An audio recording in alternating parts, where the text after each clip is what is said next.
Salut toi, qui que tu sois. Je m'appelle Manon, je suis la maman d'une merveilleuse petite fille de 2 ans et je suis de celles qui pensent que chaque maternité, chaque parentalité est unique et que toutes méritent d'être racontées. Alors ma mission autoproclamée est simple, amener ces histoires jusqu'à tes oreilles avec le plus de diversité possible pour que, peut-être, une d'entre elles t'aide, te booste, t'apaise, te rassure ou te bouleverse, voire même tout ça à la fois. Je te souhaite donc la bienvenue dans Première Couche.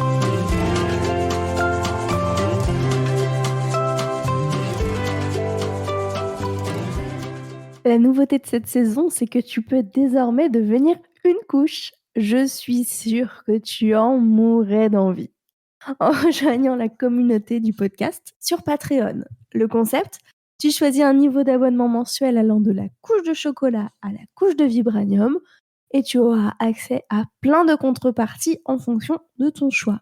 Alors vite, rejoins-nous sur patreon.com/première couche. Patreon, ça s'écrit P-A-T-R-E-O-N et première couche sans accent et tout attaché. Et maintenant, l'épisode. On ne compte plus les femmes pour qui la maternité a complètement révolutionné la vie professionnelle. Rien que dans ce podcast, la série de l'été 2022 n'est composée que de ces histoires toujours très inspirantes. L'excellent podcast La Reprise, créé par Tinuan, que je salue au passage, est dédié à ce sujet.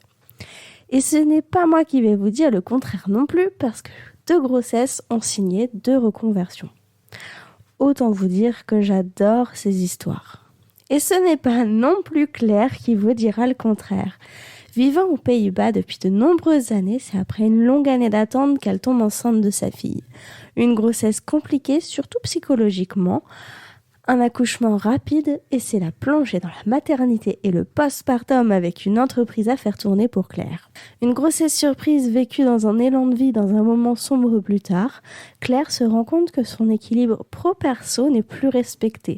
Elle se lance donc dans une reconversion vers un métier au nom très intrigant, facilitatrice d'exploration émotionnelle. Mais qu'est-ce que c'est que ça ? Je te laisse le découvrir par toi-même. Bonne écoute! Salut Claire, merci beaucoup d'être là aujourd'hui, d'être là depuis les Pays-Bas avec moi.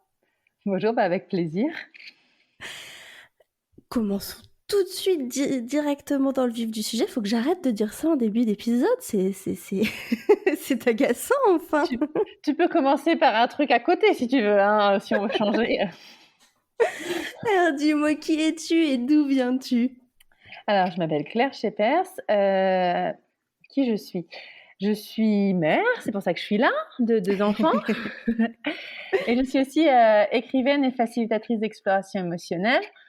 D'où je viens ? Alors, là où j'habite, on va commencer par là, c'est plus simple. J'habite aux Pays-Bas et je viens de France. Mais ça fait très très longtemps que j'habite plus en France, en fait. Combien de temps ? Ça va faire 13 ans. Ah oui, effectivement. Donc, c'est une question compliquée, hein, d'où tu viens. Mais bon, quand même, clairement, j'habite le français comme ma nationalité, on va dire. Je pense que beaucoup de gens vont s'interroger sur les différents termes dont tu t'es... je vais pas y arriver aujourd'hui, je pense. Dont tu t'es qualifié, mais on y reviendra dans l'épisode. C'est aussi une des raisons pour laquelle tu es là aujourd'hui, pour raconter ton histoire et comment t'en es arrivé là. Alors, déjà, pourquoi les Pays-Bas ? Alors, je n'ai pas choisi les Pays-Bas. Enfin, c'était pas... personne m'a forcé à venir ici, hein, mais donc...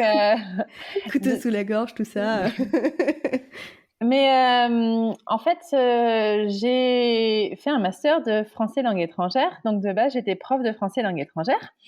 Et j'avais tout un plan de changer de pays tous les 6 mois, 1 an pour les premières années de ma carrière. Ok. Et j'ai commencé un peu comme ça. Donc, tout au début de mon histoire, j'étais au pair en Irlande. Puis, j'ai passé un été au Burkina Faso. Et ensuite, je suis partie en Angleterre. Et quand je suis partie en Angleterre, j'ai rencontré un Néerlandais. Oh. Spoiler alert, c'est mon mari et le père de mes enfants. D'accord, c'est le Pays-Bas qui t'a choisi en fait. C'est ça. Et donc, c'était en Angleterre, donc on aurait pu rester là-bas. Hein. Mais lui, il a voulu rentrer. Et moi, je venais de finir mon master, mon première année de master, et il me fallait faire mon mémoire, avoir un stage conventionné, etc. Et je suis partie en Allemagne pour être pas trop loin des Pays-Bas, parce que j'avais rien trouvé aux Pays-Bas. Et après, j'ai réussi à venir aux Pays-Bas. Et à l'époque, on avait dit on restera quelques années, 1 ou 2 ans, mais c'était pas l'idée de s'installer aux Pays-Bas définitivement. Oui. Et ça fait 11 ans qu'on est là, donc ça m'a l'air assez pas définitif. La vie a toujours beaucoup plus d'imagination que nous, mais on a l'air bien installé maintenant. Bah, ça fait un peu plus qu'1 ou 2 ans, quoi. C'est ça. Et ce qui est drôle, c'est que j'avais toute une liste de pays où j'aurais aimé habiter, mais jamais les Pays-Bas. C'est-à-dire que pour moi, c'est pas que je voulais pas y habiter, mais c'était absolument pas un pays que je connaissais. J'avais les clichés de les moulins, la bœuf, la liberté, la tolérance peut-être. Mais bon, c'était dans le Nord, ils parlent une langue bizarre, c'est pas...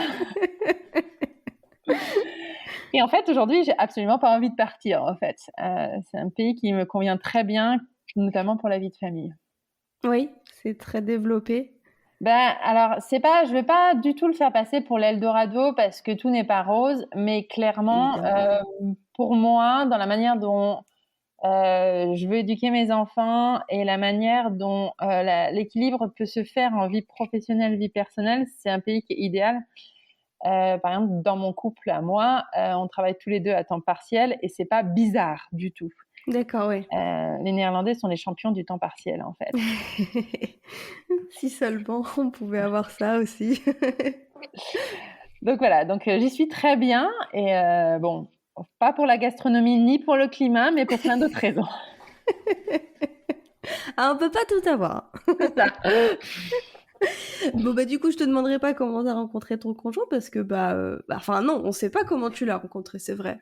On sait juste où. C'est une bonne question. Je l'ai rencontré via Couchsurfing. Donc, je sais pas si tu connais feu Couchsurfing puisque ça n'existe plus tel quel. Ah oui, c'est le concept d'aller squatter un canapé chez des gens quand tu voyages. C'est ça. Et alors, je n'ai pas squatté son canapé, j'ai squatté avec lui le canapé de quelqu'un. Ok. Mais, voilà. Non, en fait, Couchsurfing, c'est donc à la fois ça, c'était, puisque ça n'existe plus tel que je l'ai connu. Maintenant, c'est un site payant qui ressemble un peu à Airbnb, en gros. Ouais. Mais à l'époque, c'était vraiment une communauté. Donc, il y avait cette idée d'aller, de trouver des endroits où dormir, mais il y avait aussi l'idée de rencontrer des gens. Et moi, quand je suis arrivée donc en Angleterre, à Rochdale, qui est donc dans la banlieue de Manchester, Manchester est une ville que je connaissais pas du tout, mais qui est géniale. Je me suis dit, il est hors de question que je me retrouve avec des Français. Je veux progresser en anglais. Oui. Donc, j'avais posté sur Couchsurfing dans la partie forum. Mon Dieu, qu'est-ce que ça nous vieillit tout ça. Il y avait des forums à l'époque. On n'était pas sur Instagram, mais sur Facebook. Et c'est comme ça que je me suis fait des amis. Et en fait, du coup, c'était chez une amie que j'avais dormi chez elle cette nuit-là.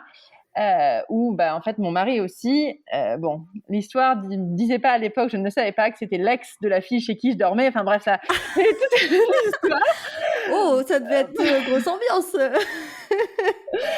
Mais le fait est que j'ai trouvé très très attirant ce grand garçon néerlandais dans tous ses anglais petits. Précision, je fais 1m85. Donc, d'accord. Voilà. Et c'était 3 semaines avant que je parte d'Angleterre, donc c'était absolument pas fait pour durer cette histoire. Et puis finalement, on voit bien. Voilà, ça n'a pas duré, comme on voit. Donc voilà comment j'ai rencontré mon mari en 2010. C'est une chouette histoire. C'est pas commun en tout cas. Et toi, t'as toujours voulu être mère ou c'est arrivé sur le tard? C'est clairement quelque chose que j'ai toujours eu envie. Après, maintenant que j'ai déconstruit, je me suis interrogée sur pas mal de choses. Je me demande si c'est aussi parce que dans le modèle dans lequel j'ai grandi, c'était pas une question en fait. Mais clairement, oui, j'ai toujours voulu être mère. Jouer à la poupée, ça a toujours été mon truc. À partir de 13 ans, j'ai commencé à faire du babysitting. À 16 ans, j'ai passé mon BAFA. J'étais jeune fille au père. Enfin, pour moi, travailler avec des enfants, c'était quelque chose que j'adorais. Donc, je questionnais même pas le fait si je voulais en avoir ou pas, quoi. Donc, c'était très clair que je voulais des enfants. Et ça faisait partie de mon projet de vie, clairement. Et ton mec? Enfin, ton mari, pardon. Mon mec, c'est mon mec aussi. Mon mec, c'était moins logique pour lui. C'est-à-dire que il était pas fermé à l'idée d'avoir des enfants, mais il pouvait imaginer ne pas en avoir. D'accord, ouais. Il savait pas trop quoi. C'est ça. Enfin, je pense que ouais, je disais que les deux choix pouvaient être possibles, qu'il y avait d'autres manières. Enfin, je me rappelle, on avait eu des discussions quand on s'est quand on s'est préparé au mariage, parce qu'on s'est marié religieusement et on a fait une préparation religieuse au mariage. Alors, je vais faire beaucoup de digressions. Mon mari est protestant et moi je suis catholique d'éducation en tout cas. Et du coup, on s'est mariés, on a fait une cérémonie œcuménique. Je ne sais pas si c'est qu'un mot que toi et tes auditeurs connaissent. Alors, mes auditeurs, je ne sais pas, moi pas du tout. Mais en gros, œcuménique, c'est une vision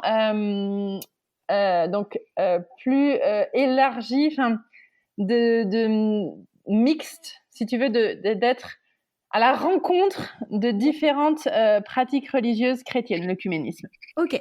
Donc, on s'est mariés à l'église catholique, mais avec une cérémonie œcuménique. Donc, c'est-à-dire qu'on n'a pas suivi le déroulé classique d'un mariage catholique, mais on a quand même fait une préparation avec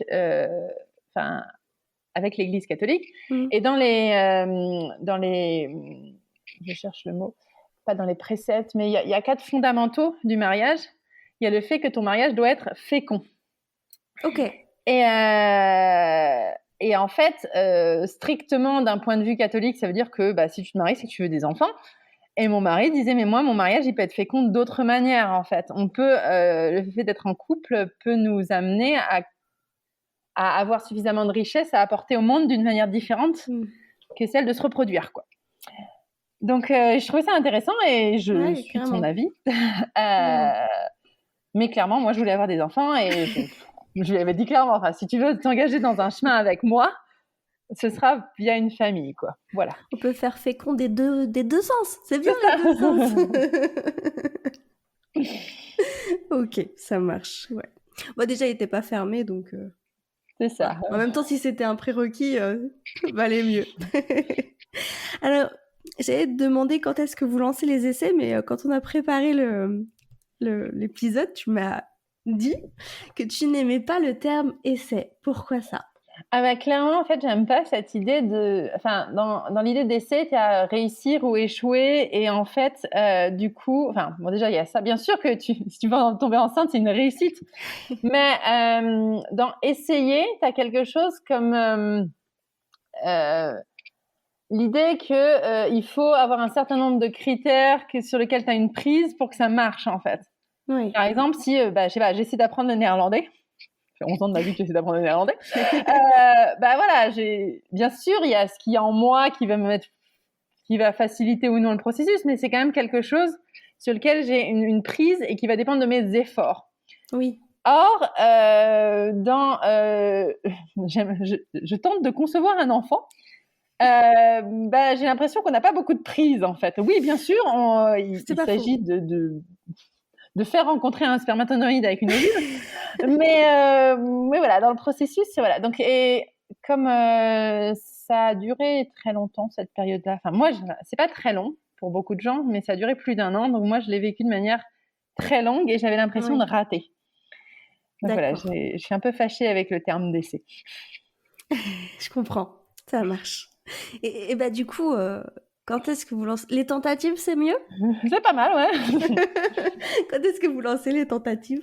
Alors, de mémoire, j'ai même en 2016, je dirais, en 2016, à peu près. Bon, tu m'as dit juste avant que tu n'étais pas très date, et j'ai dit qu'on t'en voudrait pas. C'était pas très très grave. Je fais des comptes. Non, en fait, le truc, c'est qu'on s'est mariés en 2014, et je dirais que moi, très rapidement, en fait, à l'été 2014, on s'est mariés, on a failli partir en Afrique, en Éthiopie, pour un boulot pour moi.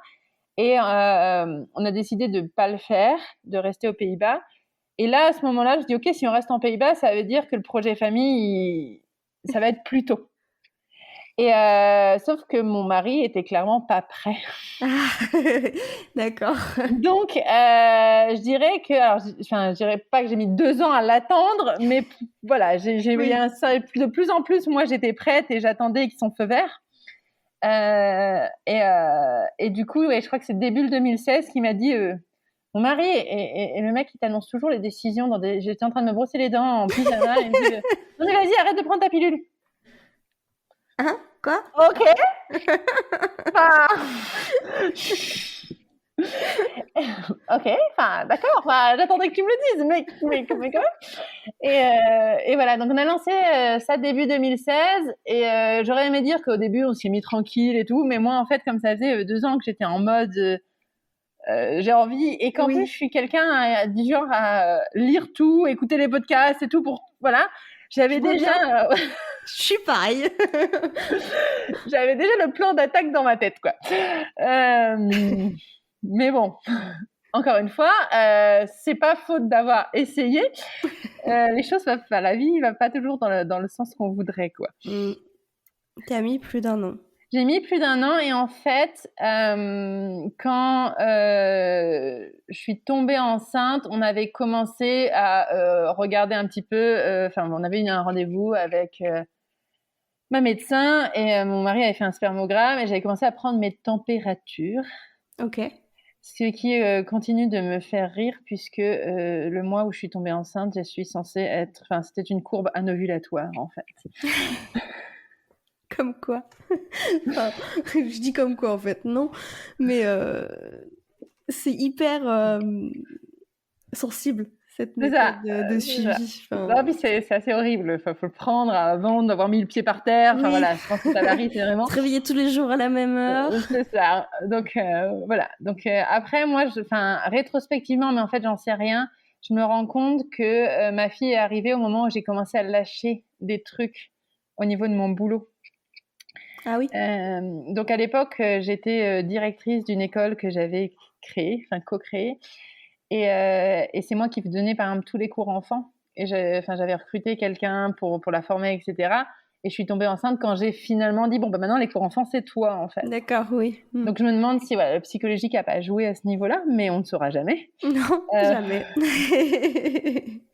Mais j'étais vraiment super contente d'être enceinte. Mais vraiment, vraiment très, très contente. Ouais, surtout que non seulement tu l'avais attendu 1 an de parler tentative, mais en plus, ça faisait déjà 2 ans avant que tu attendais que ton mari soit prêt. C'est très, très, très long. Déjà, 1 an, je trouve ça très, très, très long, mais pour tout le monde. Hein. Ouais, je comprends. Et alors, comment se passe cette première grossesse? Alors, à la fois, donc, j'étais super contente dans ma tête, et en même temps, j'ai eu beaucoup, beaucoup, beaucoup de mal avec mon état enceinte. Cette première grossesse, j'ai vomi au moins 1 fois par jour pendant 14 semaines, quelque chose comme ça. Waouh! Ouais, et j'ai été très faible généralement, c'est-à-dire que j'ai fait plusieurs malaises.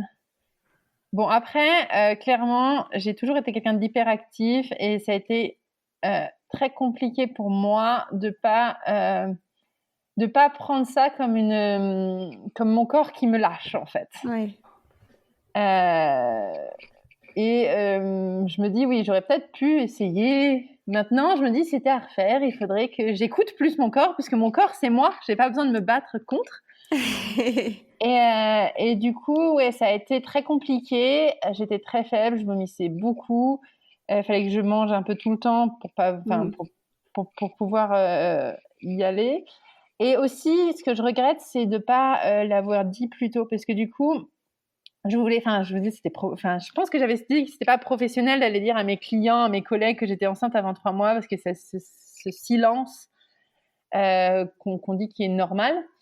Parce que risque de fausse couche, blabla, mais en fait, juste, j'aurais pu leur dire, alors voilà, si je mange pendant mes cours, c'est parce que je suis enceinte, c'est tout début de la grossesse, j'ai pas envie d'en parler là tout de suite, et je vous propose que je vous le réannonce dans 3 mois si tout va bien, et que vous me donniez les félicitations, mais juste, voilà, c'est pour que vous le sachiez. ça aurait évité d'en plus avoir cette idée qu'il faut le cacher et être à la hauteur, en fait. En plus, le premier trimestre, après, évidemment, ça dépend des grossesses, ça dépend des femmes, mais qu'est-ce que c'est crevant! Ah oui, j'allais me coucher à 19h. C'est le premier trimestre. Et alors, moi, je pars aussi de ce principe-là. Je refuse de pas le dire. Mais parce que aussi, j'ai un entourage hyper bienveillant avec ça et une boîte hyper bienveillante avec ça. J'ai cette chance-là. Mais pour moi, alors que tu dois, entre guillemets, tu dois faire semblant pendant 3 mois, alors que c'est là où t'es le plus mal, quoi. Après, il y a le truc aussi parce que moi, je l'ai annoncé par exemple à mes proches très tôt, et j'avais pas super bien vécu le fait que mes parents m'ont dit, bon, on se réjouit pas trop parce qu'on n'est pas sûr, quoi. Ah oui. Et je comprends, en fait, leur vision, mais ils se disaient, oui, si j'annonce après 3 mois, au moins, c'est une vraie bonne nouvelle, blablabla. Mais en fait, on peut aussi dire, voilà, je vous en parle là maintenant parce que j'ai besoin de soutien, et on se réjouira ensemble dans quelques semaines, quoi. Et bon, il y a aussi le fait que quand on tombe enceinte, même quand c'est super attendu, c'est quand même quelque chose qui bouleverse, et s'habituer à l'idée soi-même avant d'avoir le retour des autres. Donc, je comprends aussi cette idée de vouloir le garder pour soi, mais on a le droit aussi de faciliter, en fait, l'environnement pour l'état dans lequel on est, parce qu'en effet, on peut être super crevé, on peut être super malade. Et moi aussi, j'ai eu un truc pas du tout chouette, c'est que hormonalement, je réagis très mal à la grossesse et ça me donne un état dépressif. Ah, ça c'est horrible. Et pour ma première grossesse, ça a fluctué beaucoup. Mais alors pour la deuxième, ça a été catastrophique, et je pense que j'ai fait de la dépression prénatale non diagnostiquée parce que je pense que j'ai jamais voulu en parler à un professionnel de santé qui me suivait, quoi. Mais voilà. Donc, disons que voilà, je pense que bon, c'est toujours plus facile de refaire l'histoire, hein. Mais si j'avais été plus gentille avec moi-même, plus à chercher du soutien qu'à essayer de prouver quelque chose que non, de toute façon, je pouvais continuer de travailler tel quel et que ça changeait pas, et que peut-être ça aurait été plus simple pour moi, mais aussi pour les gens autour, en fait, finalement. Je reviens juste sur ce que tu disais sur je comprends qu'on a envie de le garder pour soi complètement, mais le tout est comme pour tout au final, c'est d'avoir le choix. C'est ça. Et on nous laisse pas beaucoup le choix, je trouve. Ok, donc grossesse pas ouf. Ça va mieux quand même au deuxième trimestre ou... Ça va un peu mieux au deuxième trimestre. Ouais, en fait, sur le papier, ma grossesse, à part le premier trimestre, j'étais super malade, elle s'est plutôt bien passée. J'ai eu 0 complication de santé, en fait. Ma grossesse, c'était vraiment j'habite aux Pays-Bas où c'est pas un big deal, c'est pas grave d'être enceinte, ça fait partie de la vie, t'es pas malade. Mais après, ouais, j'étais bien crevée, j'ai bien tiré sur la corde, puis j'ai fait un malaise dans le train parce que j'ai pas osé demander qu'on me laisse la place. Ouais. Ce genre de choses. Et aux Pays-Bas, comme à peu près dans tous les pays sauf en France, le terme est placé à 40 semaines. Oui, 40 aussi aux Pays-Bas, ok. Ah oui, c'est vrai. Chloé l'avait dit.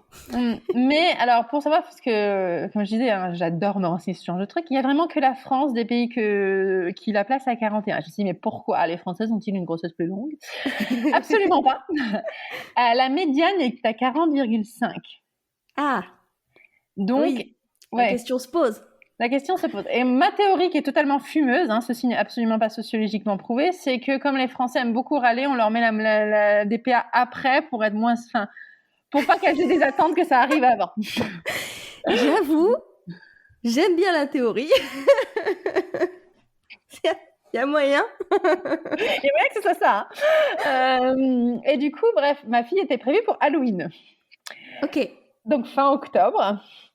Et elle est née le 8 novembre, et je viens d'apprendre que c'est ta date de naissance aussi. Très bonne date d'anniversaire, j'aime beaucoup, oui.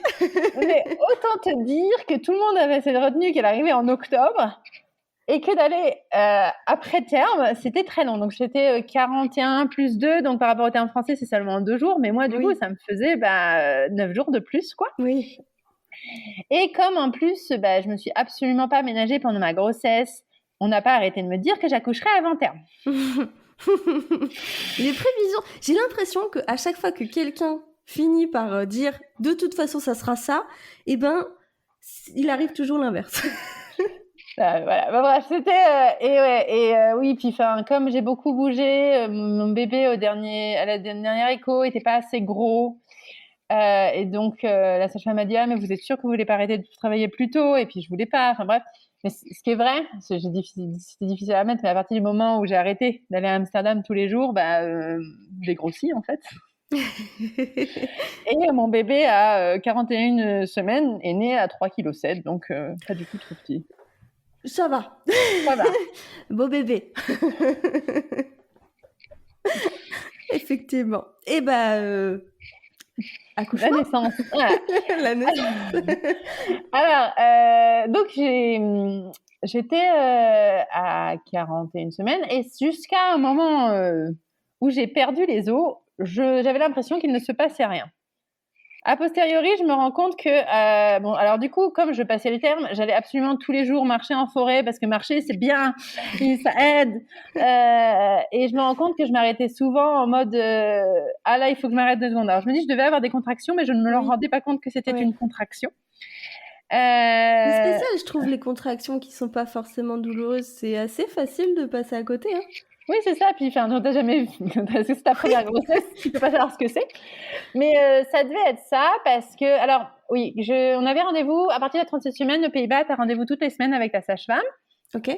Une de tes sages-femmes, puisque t'es suivie par un cabinet de sage-femme qui va s'occuper de toi pour ton accouchement et pour ton postpartum. Enfin, voilà.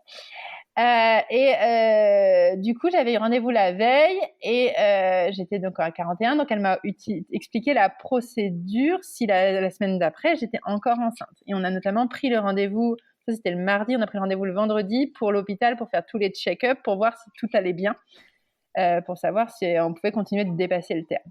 Ouais. Et à ce moment-là, parce que j'étais complètement déprimée de ne pas avoir accouché. J'imagine. T'es française après tout. C'est ça. Et elle m'a proposé. Alors aux Pays-Bas, on ne fait pas de toucher vaginaux pendant la grossesse. Ok. Donc elle m'a dit, parce qu'elle m'a dit, mais si vous voulez, je regarde si c'est ouvert ou pas. Et je lui dis, qu'est-ce que ça pourra m'indiquer? Elle me dit, si vous êtes ouvert à 2, ça veut dire que peut-être le travail commence ou peut-être pas, parce que ça se trouve, vous êtes ouvert à 2 depuis plusieurs semaines. Et donc en fait, ça ne m'indique pas grand-chose. Elle dit, non, c'est pour ça qu'on ne le fait pas de base. Et elle m'a aussi proposé de faire un décollement de membrane. Enfin, du coup, si elle fait le toucher vaginal et si le col est favorable, elle aurait pu faire un décollement de membrane. Et une partie de moi me disait, j'ai envie d'accoucher, et une autre avait vraiment envie que ça arrive naturellement, dans les temps de mon bébé.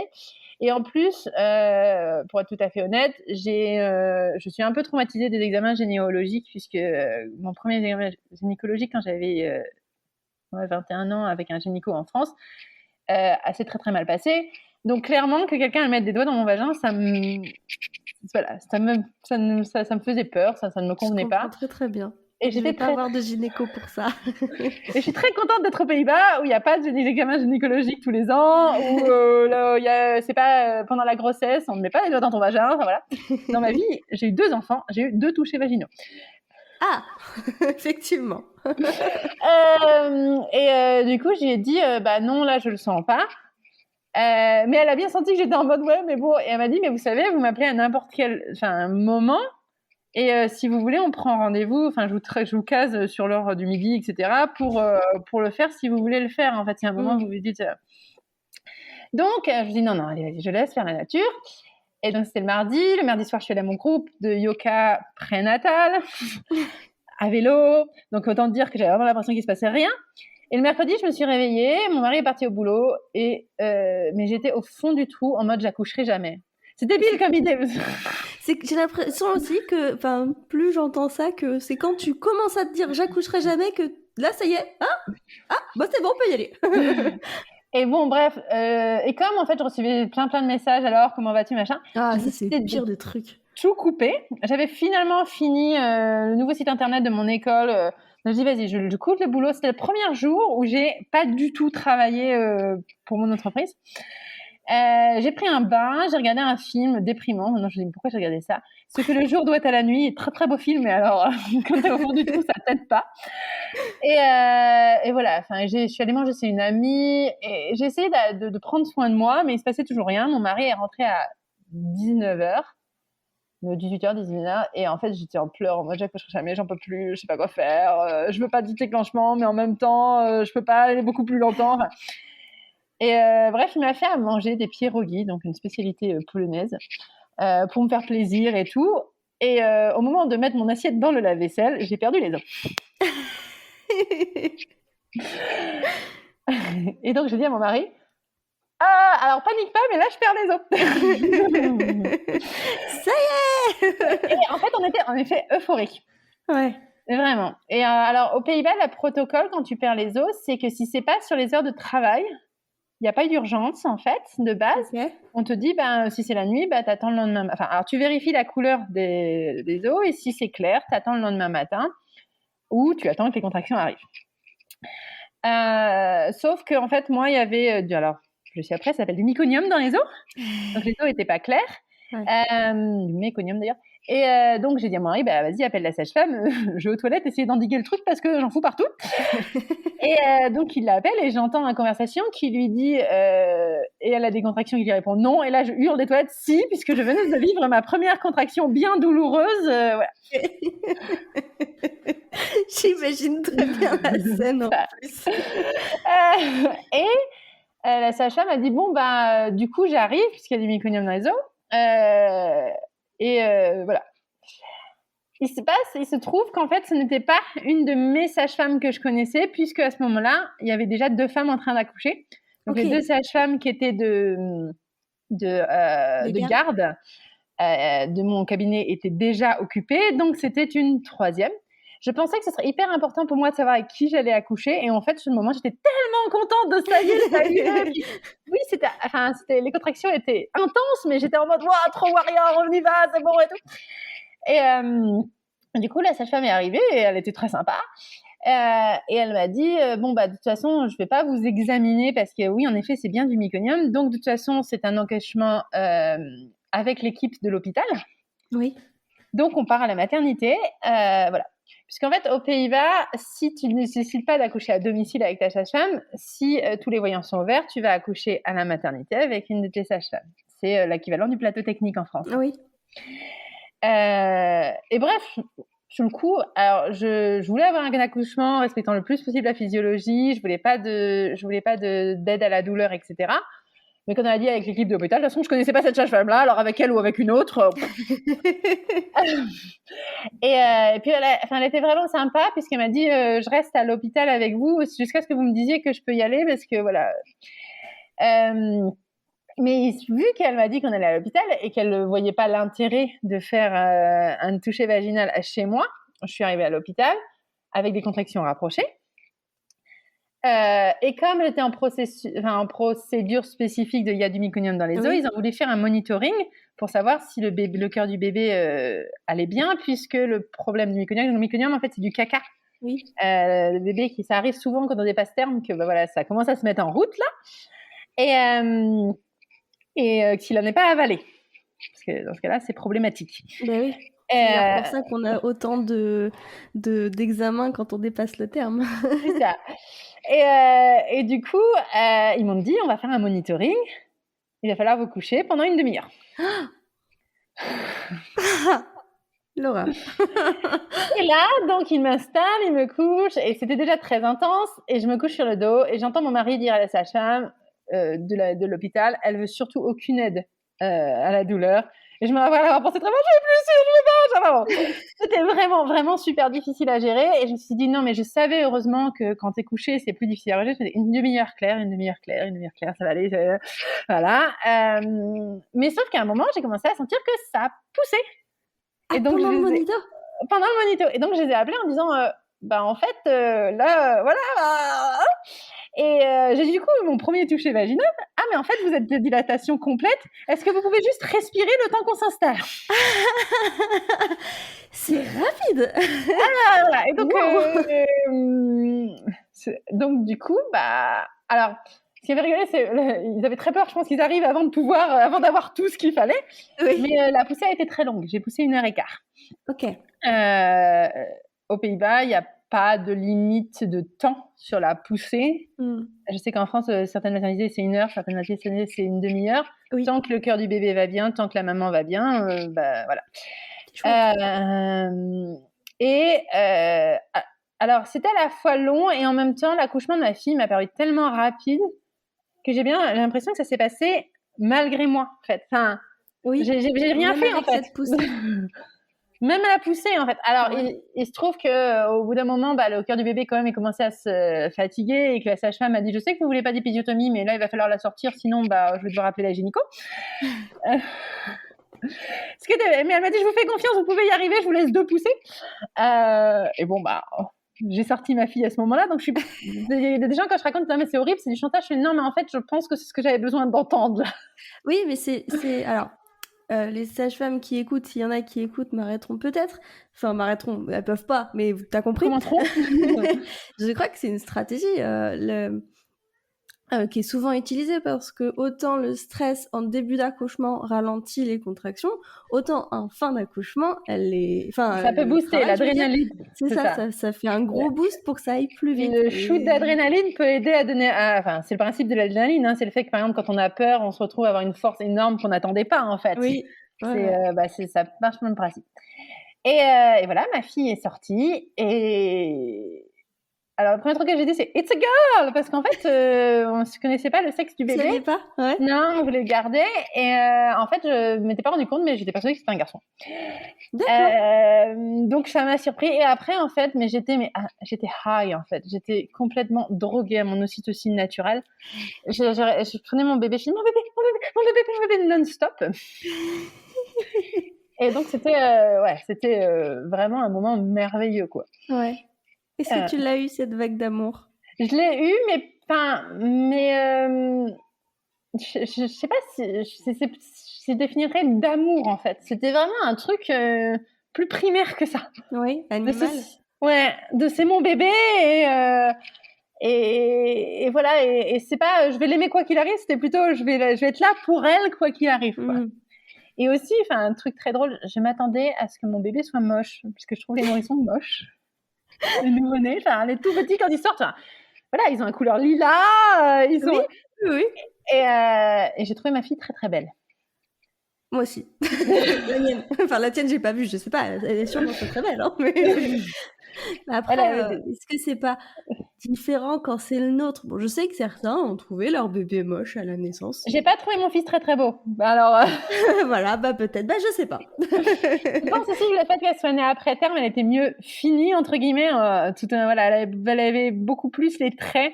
Elle avait beaucoup plus de joues que mon fils qui est né. Bon, je fais du spoil, mais en avance. Beaucoup plus en avance, voilà. Donc voilà. Et alors, ce qui s'est passé, ce qui est moins cool, mais alors que j'ai absolument pas vécu comme un drame, c'est que alors moi j'ai l'impression qu'on a fait éclater ma bulle en me posant plein de questions en néerlandais ou en anglais, et que après la délivrance du placenta, j'ai perdu énormément de sang. Ok.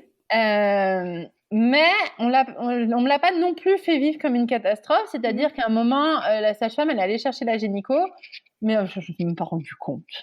Et la gynéco a commencé à regarder là au bas, et moi j'ai commencé à me tortiller parce que je veux bien accoucher d'un bébé, mais vas-y pas me mettre ta main dans le vagin, maintenant ça fait mal, quoi. Et la gynéco m'a clairement dit, voilà, vous perdez du sang plus que normal, mais on peut pas voir parce que vous avez, ça vous fait mal, donc on va vous emmener au bloc pour vous endormir, pour résoudre le problème. Okay. On va donner bébé au papa, et voilà. Et en fait, c'est a posteriori, 6 semaines plus tard, quand j'avais rendez-vous avec la gynéco qui m'a dit « Mais comment vous l'avez vécu ? Est-ce que c'était traumatisant ?» Je dis « parce que ça aurait dû être traumatisant. » Et je comprends maintenant que ça pouvait être traumatisant d'être séparé de son bébé, emmené au bloc. Mais moi, je l'ai pas du tout vécu comme ça, parce que j'étais totalement stone d'avoir ma fille, et je devais aussi être un peu stone d'avoir perdu 1,7 litre de sang. Ah oui, quand même. Ouais. En fait, du coup, ce qui s'est passé, c'est qu'ils m'ont emmené au bloc, ils m'ont fait une anesthésie générale. Et en plus, je me sentais super bien entourée. Il y avait que des femmes. L'anesthésie, c'était une femme. La gynéco, c'était une femme. J'ai l'impression que c'était girl power. On est là pour vous. Et je me suis réveillée en salle de réveil. Il y avait mon mari et mon bébé. Et on l'a mis au sein. chouette. Donc, j'ai pas du tout. Enfin, pour moi, voilà, je me suis endormie, je me suis réveillée. Bon, j'ai donné et mon mari, j'ai dit, et toi? Il me dit, je m'inquiétais un petit peu pour toi, mais on a été vachement rassurants. Et lui, il a aimé ce moment de peau à peau avec sa fille où il a pu faire connaissance. Donc, vraiment, pour moi, l'hémorragie qui s'est passée après, en fait, ce qui s'est passé, c'est que une fois le placenta éjecté, normalement, les tuyaux on a des contractions pour que les vaisseaux sanguins se referment. Et mon corps s'est mis en grève. C'est bon, j'ai assez bossé. J'ai assez bossé sans moi. Mais du coup, ça sortait et du coup, ils ont mis un ballonnet dans mon utérus qui s'est gonflé et qui du coup a obligé le corps à contracter et voilà. Ok. Mais du coup, ça a impacté mon postpartum dans le sens où j'étais super faible puisque j'avais perdu 1,7 litre de sang. Oui, c'est pas rien quand même. Et j'ai fait une énorme anémie. Oui, tu m'étonnes. Donc, ils m'ont gardé. Alors, normalement, aux Pays-Bas, on rentre directement après s'il n'y a pas de raison de rester. Donc, moi, je suis restée de nuit. Ma fille est née à 23h. D'accord. 23h11. Donc, perte des os 19h30, mais à 23h. Oui, rapide. Très rapide. En fait, ils se sont rendus compte de mon anémie et ils m'ont proposé de faire une perfusion de fer. Oui. Ou de prendre des cachets et de rentrer chez moi, sachant que si c'était l'option rentrer chez moi prendre des cachets, ils m'ont dit ça risque d'être beaucoup plus long. Mais je voulais pas rester à l'hôpital. Déjà, tout le monde était très sympa et j'avais une chambre individuelle et le papa pouvait rester, il avait un lit à lui, etc. Mais clairement, je me sentais pas bien à l'hôpital. La bouffe était vraiment pas terrible. Et il y avait mes parents qui venaient d'arriver aux Pays-Bas. C'était prévu qu'ils arrivent ce jour-là en espérant normalement rencontrer un plus gros bébé qu'un bébé de 48 heures. Mais donc, clairement, j'ai dit entre la Kramzor, donc je sais que Chloé en a déjà parlé, donc la personne qui vient à domicile pour s'occuper de toi, et mes parents, je me suis dit je serais mieux chez moi en fait. Il y aura du monde pour s'occuper de moi. Mais du coup, c'est vrai que le postpartum immédiat, les premières semaines. J'étais vraiment super faible. J'ai mis plus d'une semaine à vraiment pouvoir marcher quoi, sans que tout tourne. Et la mise en place de l'allaitement aussi a été compliquée parce que mon corps il suivait pas quoi. C'est un des gros problèmes de l'anémie aussi, c'est que du coup l'allaitement il a du mal à partir. C'est ça. En même temps, le corps est un peu occupé à refaire du sang pour que toi tu t'en voilà que tu vives. C'est ça. C'est pas mal aussi. Ok, donc postpartum. Alors en plus c'était mon premier enfant et je me rappelle, j'ai fait partie de ces personnes un peu jugeantes pourquoi on nous dit qu'il faut préparer des plats parce que quand même on est 2 adultes pour un bébé ça passe 20 heures sur 24 à dormir, comment est-ce que je vais être débordée? C'est beau, hein, c'est-à-dire que je me suis renseignée sur plein de trucs mais ça j'arrivais pas à comprendre. Je pense qu'avant de l'avoir vécu tu l'as pas compris.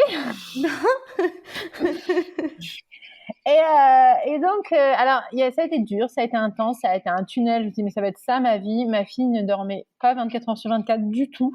Non. Elle dormait peu en petits épisodes et sur papa ou maman, et majoritairement maman. Donc j'ai eu du mal à mettre en place l'allaitement au début, mais une fois qu'elle a été mise en place, je faisais de l'hyperlactation en plus, donc j'en foutais partout. Et du coup, j'ai eu l'impression les premières semaines que même quand j'ai pu physiquement ressortir, je me sentais pas de sortir. T'avais besoin de rester dans ton cocon. Ils sont restés combien de temps, tes parents? Mes parents sont restés 10 jours, je dirais. Alors, j'habitais un tout petit appartement à l'époque et donc ils logeaient dans un Airbnb, c'était vraiment bien. Et même au bout de 2 jours, on leur a dit, vous êtes plus là au repas du soir, on voudrait être notre moment à nous en fait. Parce que ça faisait trop. Et en plus, ma fille réagissait beaucoup au feu si on voyait du monde. D'accord. Et pareil, c'était à refaire moins de visites, moins longtemps, quoi. Même si ma Kramzor, elle essayait de me protéger, elle m'avait dit non, mais vous me faites un signe de la tête quand vous voulez qu'ils partent et je les mets dehors. Ça, c'est chouette. Ça, c'est vraiment bien. La maman a besoin de se reposer avec le bébé. Maintenant, vous devez sortir quand c'est une autorité extérieure, médicale, etc. Ça aide bien, mais je pense que je me suis à la fois pris une grosse claque de mon Dieu, mais c'est dur. Et ça m'a paru un tunnel et j'ai l'impression de mettre ma vie. Maintenant, je vais avoir un bébé collé à moi non-stop. Et en même temps, il y avait tellement de bouffées d'amour. Enfin, je veux dire, c'était. Et puis, le corps enceinte me posait problème. Le corps de postpartum, oui, j'étais fatiguée, oui, mais j'avais l'impression de reprendre quand même le pouvoir sur les choses. Donc, c'était double, en fait. Je pense techniquement que God bless smartphones, quoi. Merci pour les smartphones parce que mon village était beaucoup numérique, digital, et pouvoir, quand t'es coincé avec un bébé sur toi à l'été, pouvoir parler avec des gens sur ton téléphone, mais c'est vraiment trop bien. Je ne peux qu'être d'accord. J'aurais clairement vécu pas du tout la même maternité sans les personnes qui se reconnaîtront à l'écoute de cet épisode. Donc, voilà. Donc, c'était un tunnel. Ça reste un tunnel assez noir. Et en même temps, il y avait beaucoup de douceur, quoi, et d'amour, et c'est mon bébé. Et... Donc, et j'étais contente. Alors, j'étais à la fois contente de reprendre le boulot. Alors, de retourner au boulot et d'avoir une garde pour ma fille, puisque comme j'étais entrepreneuse, j'ai pas vraiment lâché. J'ai beaucoup eu mon ordinateur derrière le coussin de grossesse. Coussin de grossesse, bébé sur le coussin de grossesse et ordinateur derrière, ça se fait très bien tant que le bébé bouge pas et qu'il cherche pas à choper l'écran.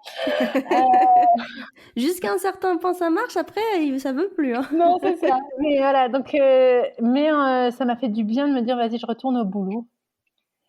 Voilà, je comprends et je suis à 100% pour que les femmes on parlait du choix de pouvoir un congé plus long parce que correctement rémunéré. Parce qu'en effet, 10, 12 semaines, c'est très très court pour ton corps pour se remettre, pour être avec ton bébé, pour l'allaitement se mettre en place si tu as un allaitement, pour endiguer l'espèce d'énorme fatigue qui te tombe dessus. Mais moi, dans mon cas, ça m'a fait beaucoup de bien de reprendre. Ouais. T'as repris au bout de combien de temps ? 12, je suis retournée au boulot et j'ai fait garder ma fille au bout de 12 semaines. Ok. Mais effectivement, t'es pas la première que j'entends que ça a sauvé de retourner au boulot. Alors, je sais pas si toi, c'est aussi fort, mais je sais qu'il y a des femmes, ça les a sauvées de retourner au boulot. Et donc, je suis pas pour l'instauration d'un plus grand congé maternité obligatoire, mais effectivement, un facultatif bien payé, ça serait pas du luxe. C'est ça. Et après, c'est tout le problème. À partir du moment où c'est facultatif, ton employeur peut faire pression, mais il n'y a pas de solution facile. Mais déjà, voilà, si c'était plus dans les mœurs que oui, on le vit pas tous pareil, on n'a pas tous la même hiérarchie de besoins, notre corps réagit pas forcément pareil, etc. Ça serait bien. Mais pareil pendant la grossesse, en fait, il y a certaines femmes, oui, elles sont en pleine forme et que non, elles n'ont pas envie qu'on les traite comme elles sont malades, et d'autres, elles sont au fond du trou, en fait. Et c'est OK d'avoir besoin de soutien, d'aide, de plus, etc. Sans en faire une généralité générale de les femmes enceintes ont besoin de ça, les femmes en postpartum ont besoin de ça, en fait. Oui, je crois que ça résume tout le problème de nos sociétés, hein. C'est de vouloir que les gens rentrent dans des cases et que surtout une case. C'est ça. Et moi, j'ai fait du maternage proximal avec les enfants, mais avec énormément de plaisir. C'est-à-dire que dormir avec mes enfants, allaiter en exclusif, c'était vraiment quelque chose que je faisais avec plaisir. Et en même temps, j'ai repris le boulot à 12 semaines et j'ai confié ma fille à la crèche. Et il y a des gens qui disent non, mais c'est bizarre, t'as été collée, etc. Et puis en même temps, t'as aucun problème à la laisser. Alors, j'avais pas aucun problème à la laisser. J'ai pleuré toutes les larmes de mon corps la première fois que j'ai laissé à la crèche. Mais je me rendais bien compte que c'était la bonne décision pour moi. Et comme je disais, j'ai la chance de travailler. J'avais déjà la chance de travailler à temps partiel. Alors, je mets des guillemets parce que à l'époque, j'étais chef d'entreprise. Je faisais plus qu'un temps plein en nombre d'heures. Mais par contre, j'allais 3 jours au boulot. Oui. Et je travaillais sur le lundi, mardi, où j'étais avec ma fille et où je suis toujours avec mes enfants actuellement, le lundi, mardi. Je travaillais sur les siestes, le soir. Voilà, je m'arrangeais. Et du coup, je passais 4 jours par semaine non-stop avec ma fille et elle en passait 3 jours sans moi. C'était très bien pour moi d'avoir aussi ces 3 jours où c'était pas moi qui avait à répondre à ses besoins. Et en plus, l'avantage, c'est que dans ces 3 jours, il y en avait un jour, c'était papa, quoi. Ah oui, ça c'est chouette. Ça c'est hyper important. Et, Mais bon, c'est encore un autre sujet, ça. et dans les 2 autres jours, à l'époque, mon école donnait des cours jusqu'à tard le soir. Ça m'arrivait souvent de rester jusqu'à 22h à l'école. Donc, ils faisaient aussi des soirées après la crèche. Donc, à l'époque, on était plutôt à 50-50. Alors, on va pas se mentir. Après un congé de paternité qui était super court à l'époque, mon mari, il avait 1 semaine. La loi, c'était 2 jours. À l'époque, ça a changé depuis, heureusement, aux Pays-Bas aussi. Mais il y avait 1 semaine. Et que la première fois que je lui ai laissé ma fille, pour lui tout seul, ça a été compliqué pour lui. Et oui, il faut tout apprendre. Allez. C'est ça. En même temps, la première fois que notre première journée toute seule, moi, je dirais pas que je m'en souviens exactement, mais c'est pas simple non plus, quoi. Tu paniques un peu, en disant quoi, comment ça, toute seule avec mon bébé, mais moi, je sais pas faire toute seule avec mon bébé. Non, on est bien d'accord. Après, le problème, moi, ce que j'ai vraiment sorti, c'est qu'on a essayé du coup de faire du 50-50, mais que quand même, j'étais la spécialiste de ma fille, quoi. Et c'est pour ça que je milite. Non seulement je milite pour un choix pour le congé maternité flexiblement plus long, mais je milite aussi pour un congé paternité aussi long que le congé maternité, en fait. Pour être là pour la mère qui s'en remet, mais aussi pour soi-même ne pas partir avec, être en retard, en fait, sur ses capacités de parent. Je suis bien d'accord. Voilà, mais donc voilà, on a eu au début, ça a été un peu compliqué pour tout le monde, pour la crèche aussi, puisque ma fille, elle a dû apprendre à s'endormir sans nous, quoi. Mais ça a fait du bien à tout le monde. Et on est arrivé petit à petit à un équilibre qui nous convenait à peu près. Du coup, vous êtes dit, on y retourne. Non. On s'est pas dit on y retourne. Alors, en fait, ma fille a eu 1 an. Et j'ai eu un pseudo retour de couche, du spotting, quoi. Enfin, un truc qui n'était pas les chutes du Niagara. Je donne plein de détails dans cet épisode, hein, mais mais je pense que, moi, je disais que j'ai cherché beaucoup d'informations. Et c'est ce que j'aime dans ton podcast, en fait, c'est que t'as toutes les histoires avec pas mal d'informations et tu prends ce que tu veux, mais bref. Donc, ma fille a eu 1 an et pour ces 1 an, j'ai eu un pseudo retour de couche. J'ai allaité, donc c'est pas du tout bizarre de pas avoir de retour de couche avant 1 an. Et là, en fait, je me rappelle le jour de signer ça, 1 an, je dis 1 an, c'est plus un petit bébé, ça se passe bien. À un moment, j'en voudrais un 2e, et j'ai commencé à réfléchir à cette idée-là. Mais clairement, je voyais pas trop comment on ferait logistiquement avant que ma fille rentre à l'école. Donc, on n'avait pas dit ce qu'on voulait, mais clairement, je voyais pas trop comment on mettrait un 2e congé maternité, une 2e grossesse avant la rentrée à l'école, qui aux Pays-Bas se fait le lendemain de tes 4 ans. Donc, on avait de la marge, quoi. Ah oui, effectivement. Ce que j'allais dire, déjà à 3 ans, si elle a 1 an, il y a de la marge. Mais le lendemain des 4 ans, ok. Mais en même temps, 4 ans de différence entre mes enfants, ça me paraissait quand même vachement long. Voilà, donc on savait pas trop. Et mon mari n'avait pas beaucoup d'avis, pas plus que tout au début quand on faisait un enfant. Et puis, il y avait cette question on a mis super longtemps pour ma fille. Est-ce que la 2e, ça prend aussi longtemps, quoi. Oui. Donc, c'est difficile de planifier le truc. Et le mois suivant, donc quand ma fille avait 13 mois, je suis tombée enceinte. Forcément. Comment tu réagis? Alors, c'est un peu bizarre parce que donc à ce moment-là, donc c'était en décembre 2018, on finit en 2019, donc en décembre 2018, ma belle-mère était à l'hôpital. On venait de lui diagnostiquer un cancer avec une durée de vie de 1 an maximum. Wow. Et j'étais en fait dans le bus pour aller la voir. C'était décembre, c'est hyper noir, c'était le soir, vraiment on n'était pas bien. Et j'ai eu cette pensée fulgurante de je suis enceinte et ce bébé s'appellera Ephraim.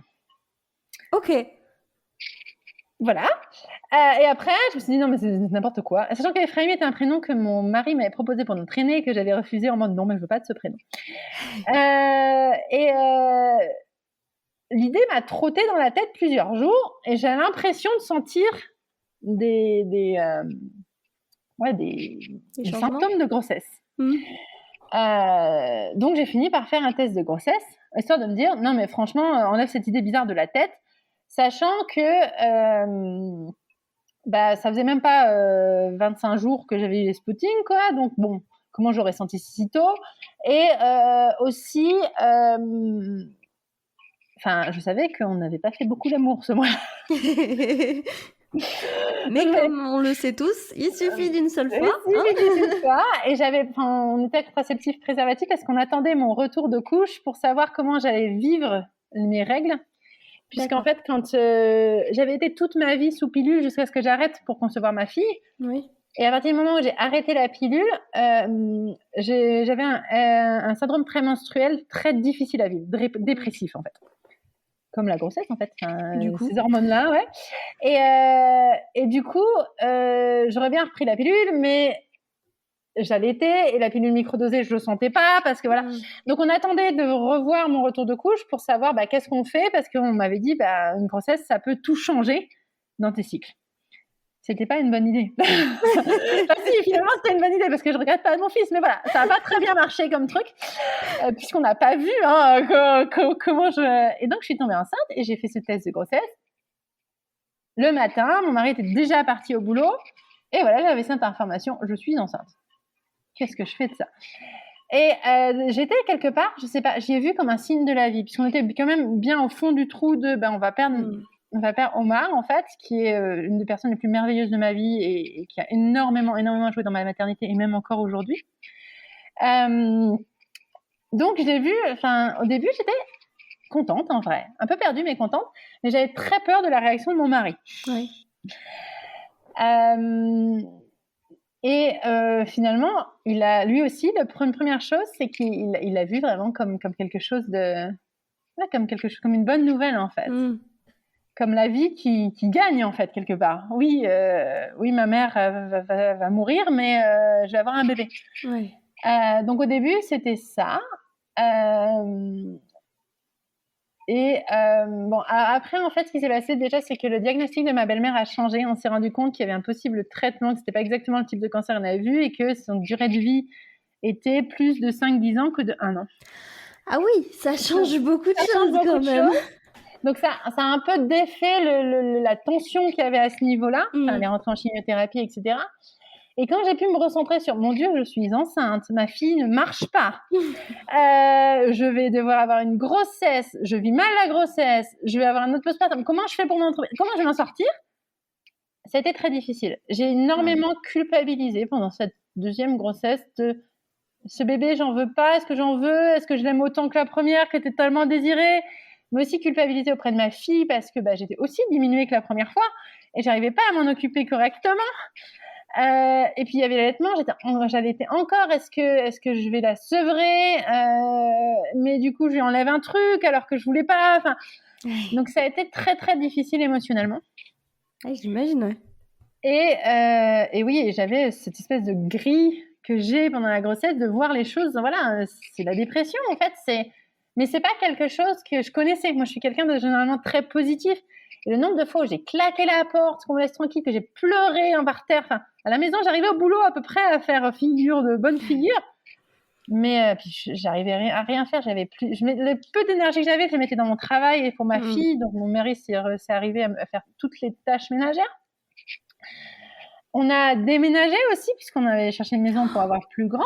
Waouh! Sauf qu'on n'a pas du tout préparé ma fille au fait de déménager et entre la grossesse et le déménagement, elle a arrêté de dormir. La vache. Et honnêtement, maintenant, je me dis comment est-ce qu'on a survécu à cette période où on était au bout du bout, quoi. Ma fille mettait des heures à s'endormir, mais littéralement des heures, et après, il fallait pas qu'on fasse le moindre bruit, sinon elle se réveillait, et c'était reparti pour 1-2 heures à l'entendre pleurer, etc. Merci à mon mari qui a été très fort malgré ses propres doutes à lui d'être prêt à être père une deuxième fois, et à mes copines, mon groupe de copines virtuelles de mères avec qui j'ai écrit un moment de ma vie sur le mariage, donc il n'y a rien à voir, mais on avait un groupe ensemble et qui ont toujours accueilli avec bienveillance et sans jugement ce que moi je ressentais, et c'est hyper important en fait parce que oui. C'est une vraie chance d'avoir ça, c'est très précieux, je trouve. C'est ça, mais ça va pas. Alors, si c'était à refaire encore une fois, pourquoi j'ai pas dit à ma sage-femme que ça savait pas, que je pleurais tous les jours, parce que c'est pas normal en fait, et que oui, la dépression prénatale, ça touche une femme sur 10. Et on n'en parle pas beaucoup. Déjà postnatal, on n'en parle pas beaucoup, mais alors prénatal, on n'en parle pas du tout. Maintenant, parce que la grossesse, c'est censé être le meilleur moment de ta vie. Et que voilà, ça peut aussi être hormonal, que ça peut. Enfin, moi, je pense que j'ai un terrain hormonal puisque j'avais eu quelque chose comme ça pour ma fille, mais que il y a des choses qui s'ajoutent. Clairement, voilà. Enfin, j'avais des trucs à broyer, quoi. Oui, quand même. Et que ça. Et en plus, enfin. Bon, j'en ai beaucoup voulu à ma maman pour cette phrase. À un moment, enfin, le jour de mon anniversaire, il y avait mes beaux-parents et mes parents. Et je ne sais même plus pourquoi, je suis partie dans ma chambre en pleurant. En disant, je ne veux plus parler à personne. Et ma mère est venue me consoler. Et au bout d'un moment, elle m'a dit, arrête de pleurer, c'est mauvais pour le bébé. Ok. Ce qui m'a mis dans une colère tellement noire, je me suis mise à hurler. Et alors, c'est complètement méconnaître le mécanisme émotionnel. Les pleurs, c'est un symptôme. C'est pas le fait d'arrêter de pleurer qui va faire que tu ressens plus les émotions qui te font pleurer. Ça, c'est clair. Et en plus, c'est même mieux de pleurer puisque tu fais sortir quelque chose. C'est hyper culpabilisant en plus. C'est ça, c'est hyper culpabilisant. Et même si, voilà, enfin, il faut voir la cause qu'il y a derrière. Pourquoi est-ce que je me sens mal? Là, qu'est-ce qu'on peut le traiter? Et en plus, les études ont prouvé que il n'y a pas de lien de cause à effet direct prouvé entre l'état de la mère pendant la grossesse et comment le bébé vivrait après. Ouais. Mais bon, voilà, et même s'il y en avait, en fait, la question c'est pas de faire culpabiliser ta mère, c'est-à-dire la mère va mal, qu'est-ce qu'on peut faire pour elle, en fait? Oui, oui. En fait, il n'y a pas que le bébé important. C'est un nouveau scoop que j'amène la mère aussi. Et qu'en vrai, voilà, enfin, là, moi je dis souvent, donc on en parlera tout à l'heure, mais j'ai un groupe prénatal ou d'exploration émotionnelle prénatale, donc où j'invite les femmes enceintes à mettre des mots sur les émotions. Je dis, mais le bébé, il n'a pas besoin, là, tout de suite, il n'a pas besoin de toi moralement, émotionnellement, cérébralement. Il est dans ton ventre, il grandit, il a besoin de ton corps, que tu ailles suffisamment bien pour pouvoir le nourrir, en fait, mais il n'a pas besoin de ta confiance. Là, tout de suite, c'est pas la priorité.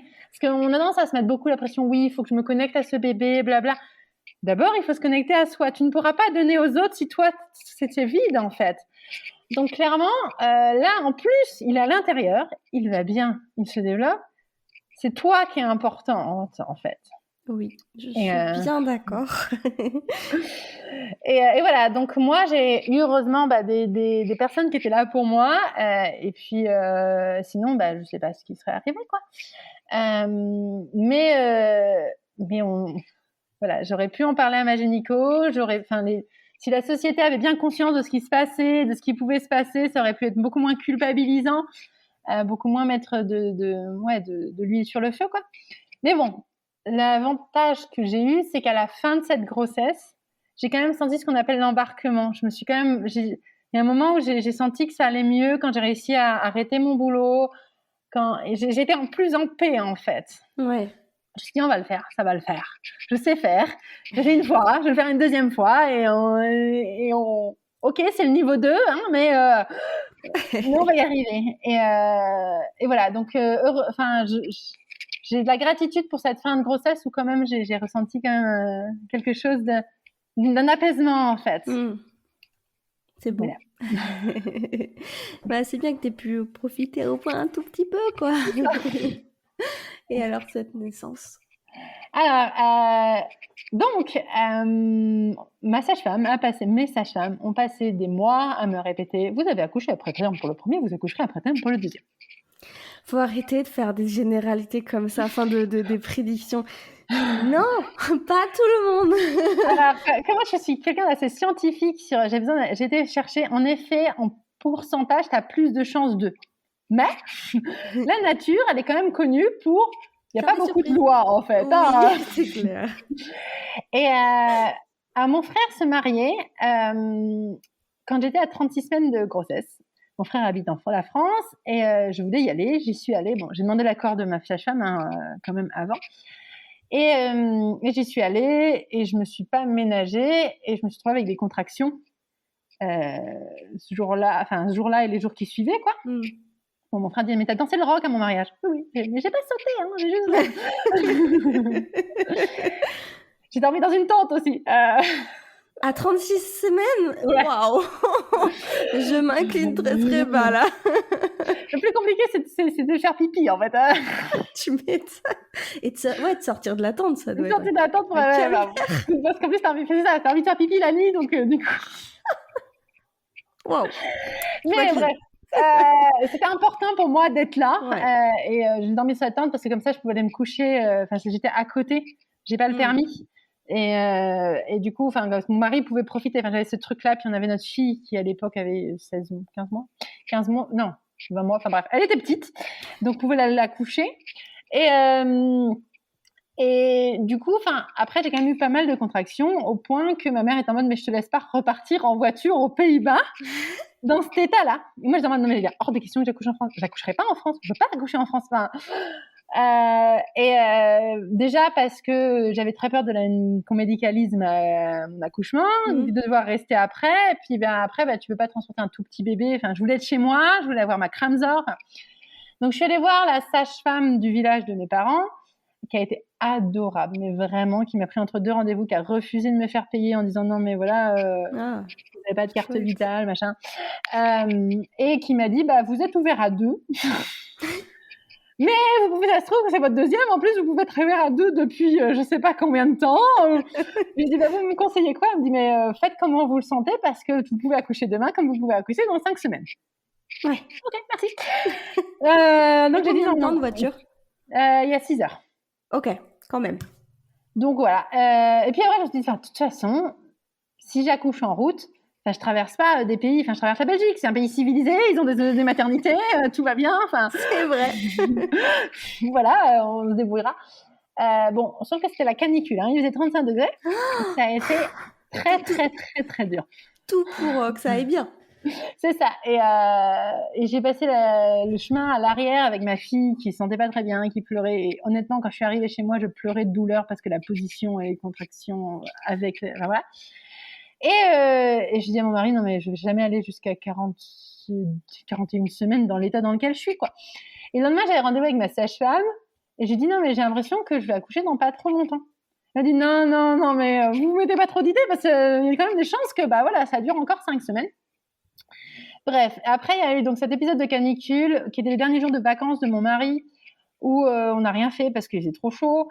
Et puis, les températures ont baissé, c'était le samedi. Et là, en fait, je dis à mon mari, non mais demain, je suis à 37. Après-demain, tu reprends le boulot. On n'a rien fait, mais on n'avait rien. On n'avait rien. On avait eu un bébé juste avant. Donc, c'était aller voir au grenier, retrier tout, descendre le vide-cododo. Le monter à côté de notre lit.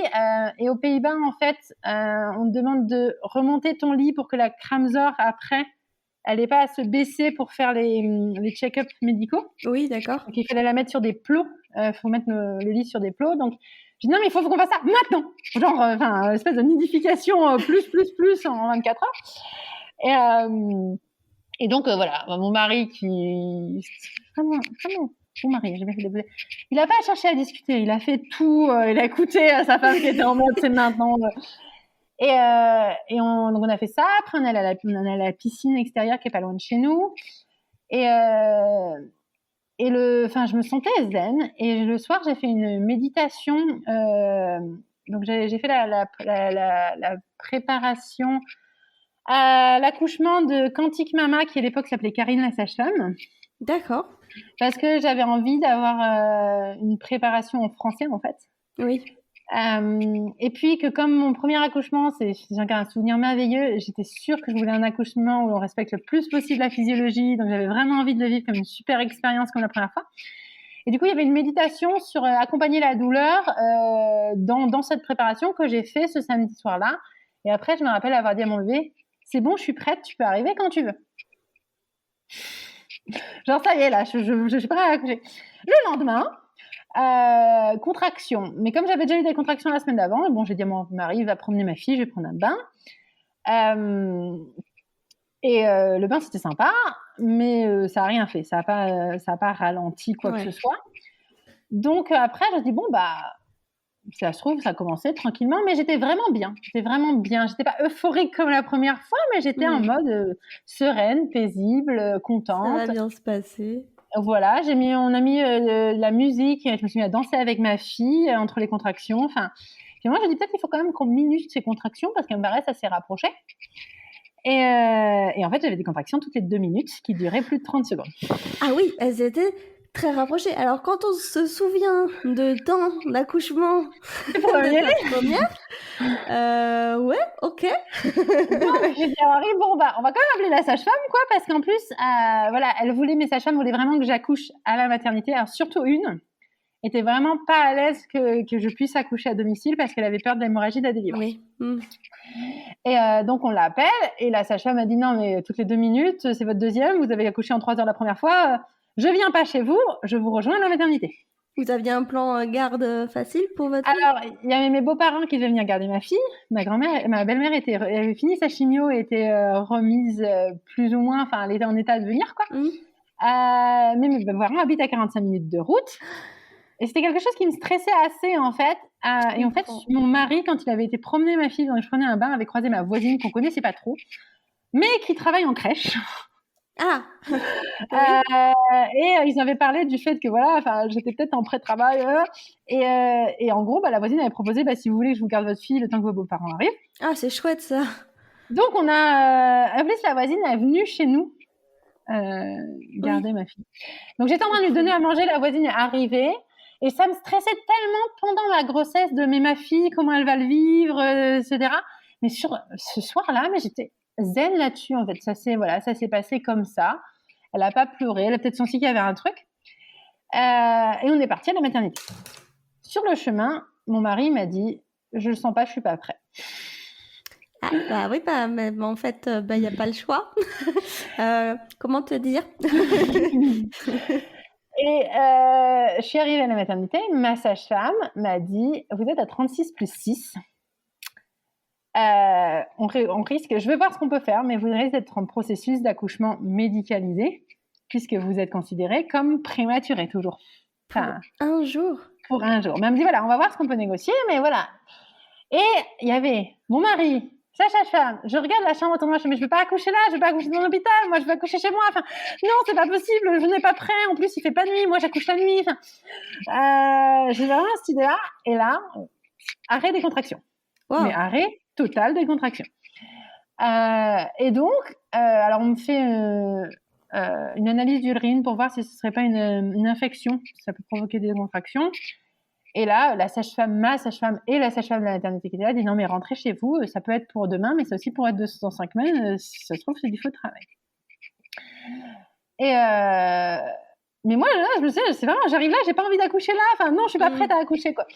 On rentre chez moi, et ce n'est pas une plaisanterie, je passe la porte de chez moi, les contractions recommencent. Et je dis à mon mari, moi, je sens que je vais bientôt accoucher. Par contre, je ne fais pas d'accouchement médicalisé. On ne bougera pas avant minuit. Il était, je crois, vers 21h30, 22h par là.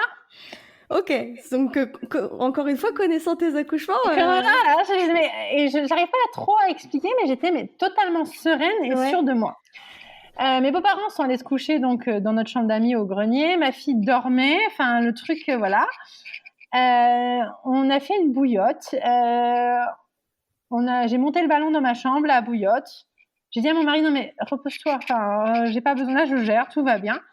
Et ces moments-là, ça reste mais le souvenir super doux. C'était vraiment, j'étais dans ma bulle, je me sentais bien, j'avais totalement confiance en ce qui allait se passer.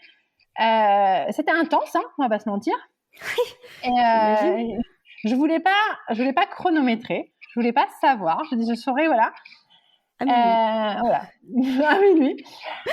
23h55, je vomissais, je cours dans la salle de bain, je vomis.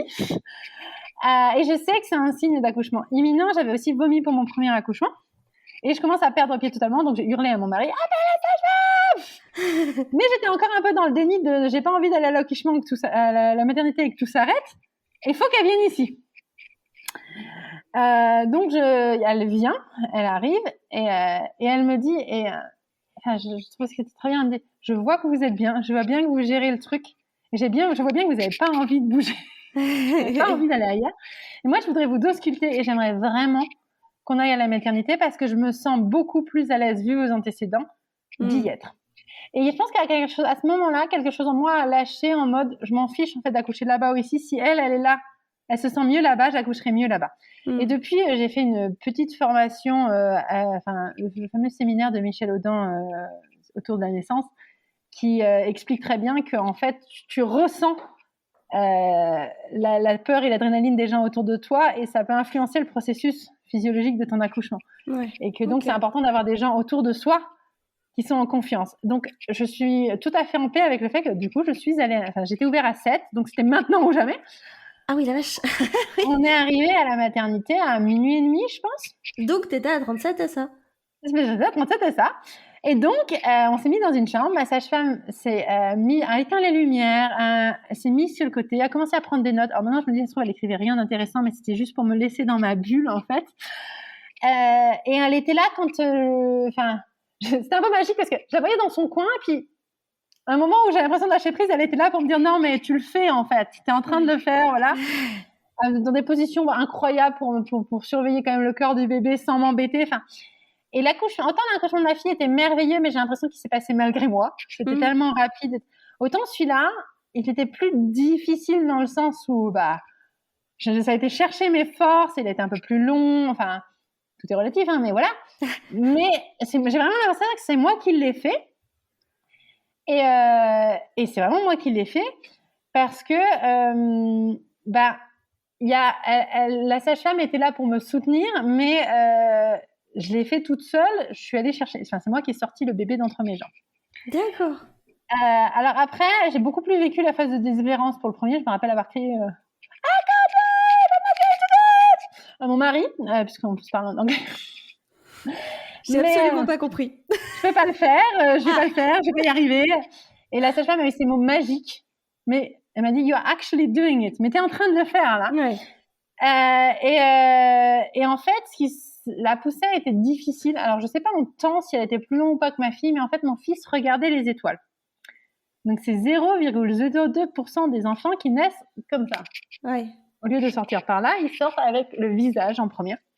Dans certaines maternités, c'est une cause de césarienne en urgence, il me semble. C'est ça. Mais ma sage-femme ne me l'a pas dit, puisqu'elle l'a vu, en fait, quand elle a vu la tête, quoi. Oui. Et elle a eu l'intelligence de ne pas me le dire, parce que je pense que j'aurais désespéré. Elle m'a dit après. Donc, ça a été un peu dur à sortir, hein, puisque du coup, le périmètre est beaucoup plus large. Mais j'ai eu 0 fissurure, 0 rhizotomie, rien, pas une éraflure, périmètre intact. Et je l'ai pris entre mes bras et je l'ai posé sur moi. Il a fait du ramping, il allait chercher le sein. Enfin, la naissance mammifère de base primaire, quoi. Génial. Et cette naissance, j'ai beaucoup de gratitude pour ce qui s'est passé parce que j'y vais chercher. Enfin, ça m'a donné un pouvoir j'étais capable de faire ça. Maintenant, je peux tout faire. Ouais. Je comprends. Et puis c'était la naissance parfaite. Enfin, j'ai pas eu d'hémorragie de la délivrance. Donc je suis arrivée à l'hôpital à minuit et demi. Mon fils est né à 2h15. Ouais, donc quand même, en termes de rapidité, effectivement, un petit peu plus long que ta fille, mais... C'est ça. Le truc, c'est que la première, ça avait été la poche des os qui avait rompu, qui faisait dire que c'était le travail, alors que là, j'ai senti des contractions. Alors que ma fille, je pense que je suis passée à côté de contractions avant. Mais ce qui s'est passé, c'est que du coup, le bébé allait bien, il a trouvé le sein tout seul. J'allaitais encore ma fille à l'époque, donc... Enfin, je veux dire, il n'y a pas eu du tout de problème de mise en place d'allaitement. Lui, il a su faire, quoi, parce que ça pouvait aussi venir de lui. Et donc, ils nous ont d'abord, quand elle a vu qu'elle allait bien, tout allait bien, la sage-femme, etc., ils sont partis pour nous laisser tous les trois avec mon mari. Puis après, ils sont revenus, je dirais, 1 heure après, et ils nous ont dit, est-ce qu'on peut faire les check-ups, vérifier que tout va bien. Ils ont fait ça, mais dans la salle juste à côté. Enfin, dans la même chambre, quoi, juste à côté de nous.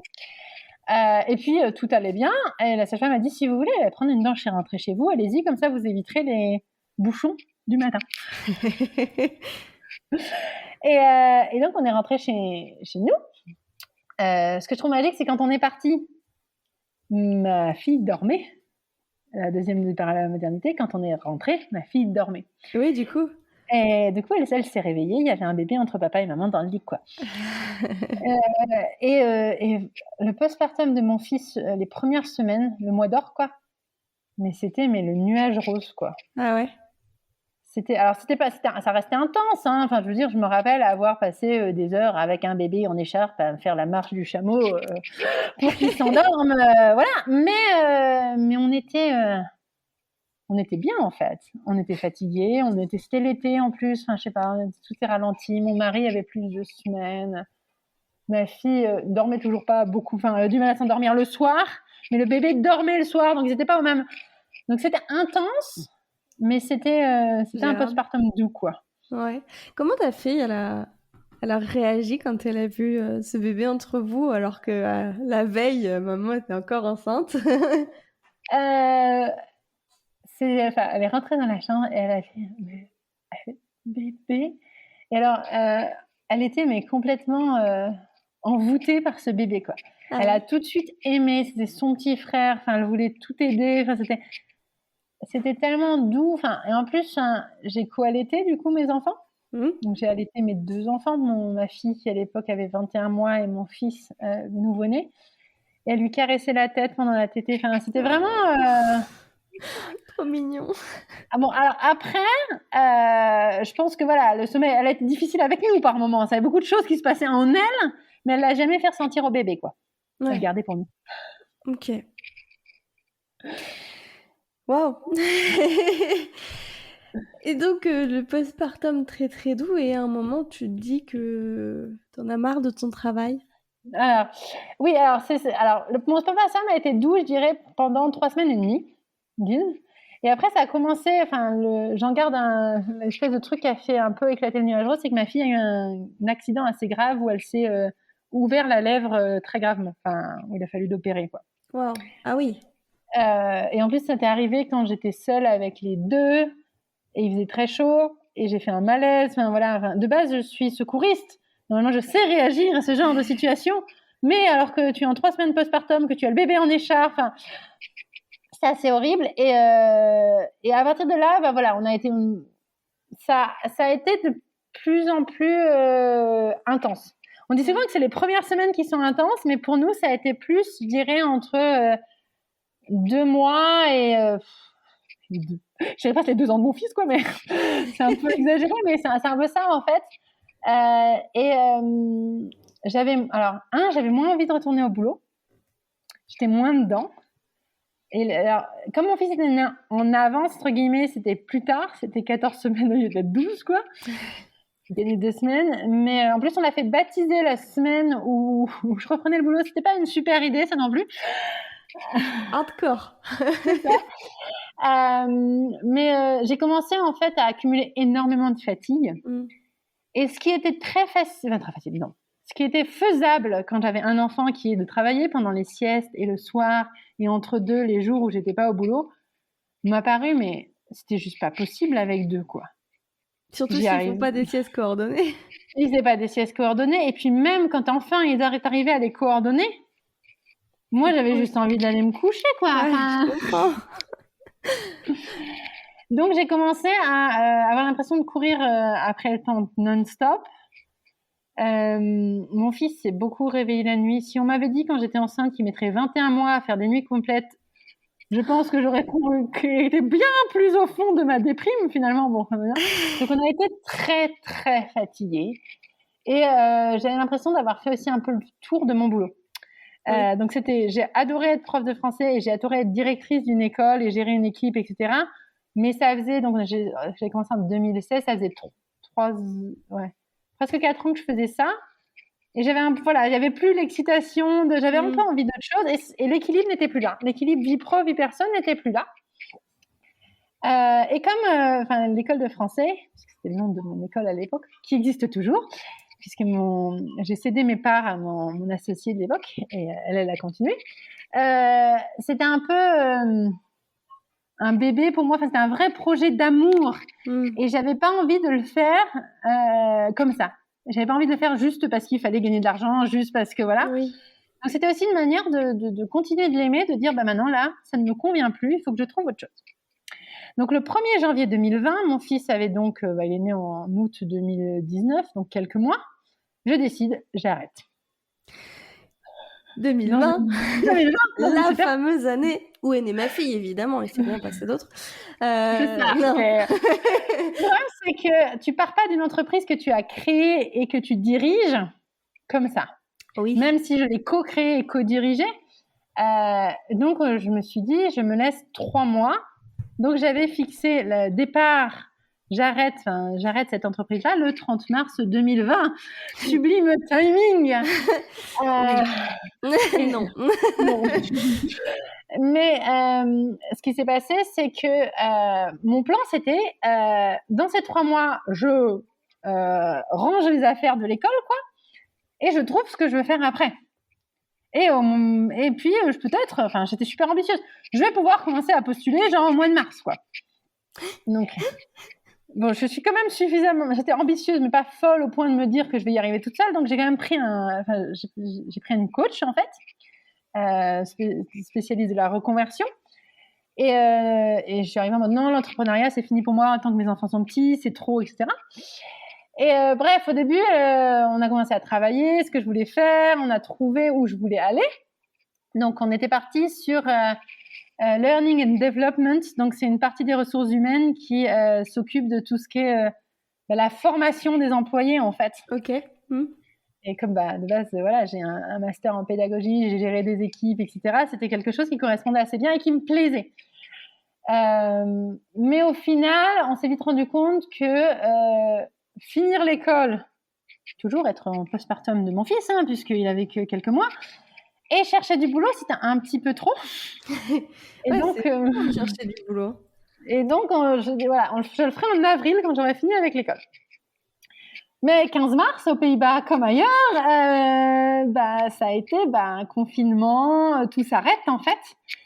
Et au lieu de passer mes 2 derniers 15 jours à ranger mes affaires, j'ai passé mes derniers 15 jours à essayer d'aider à sauver mon petit bébé l'école de français.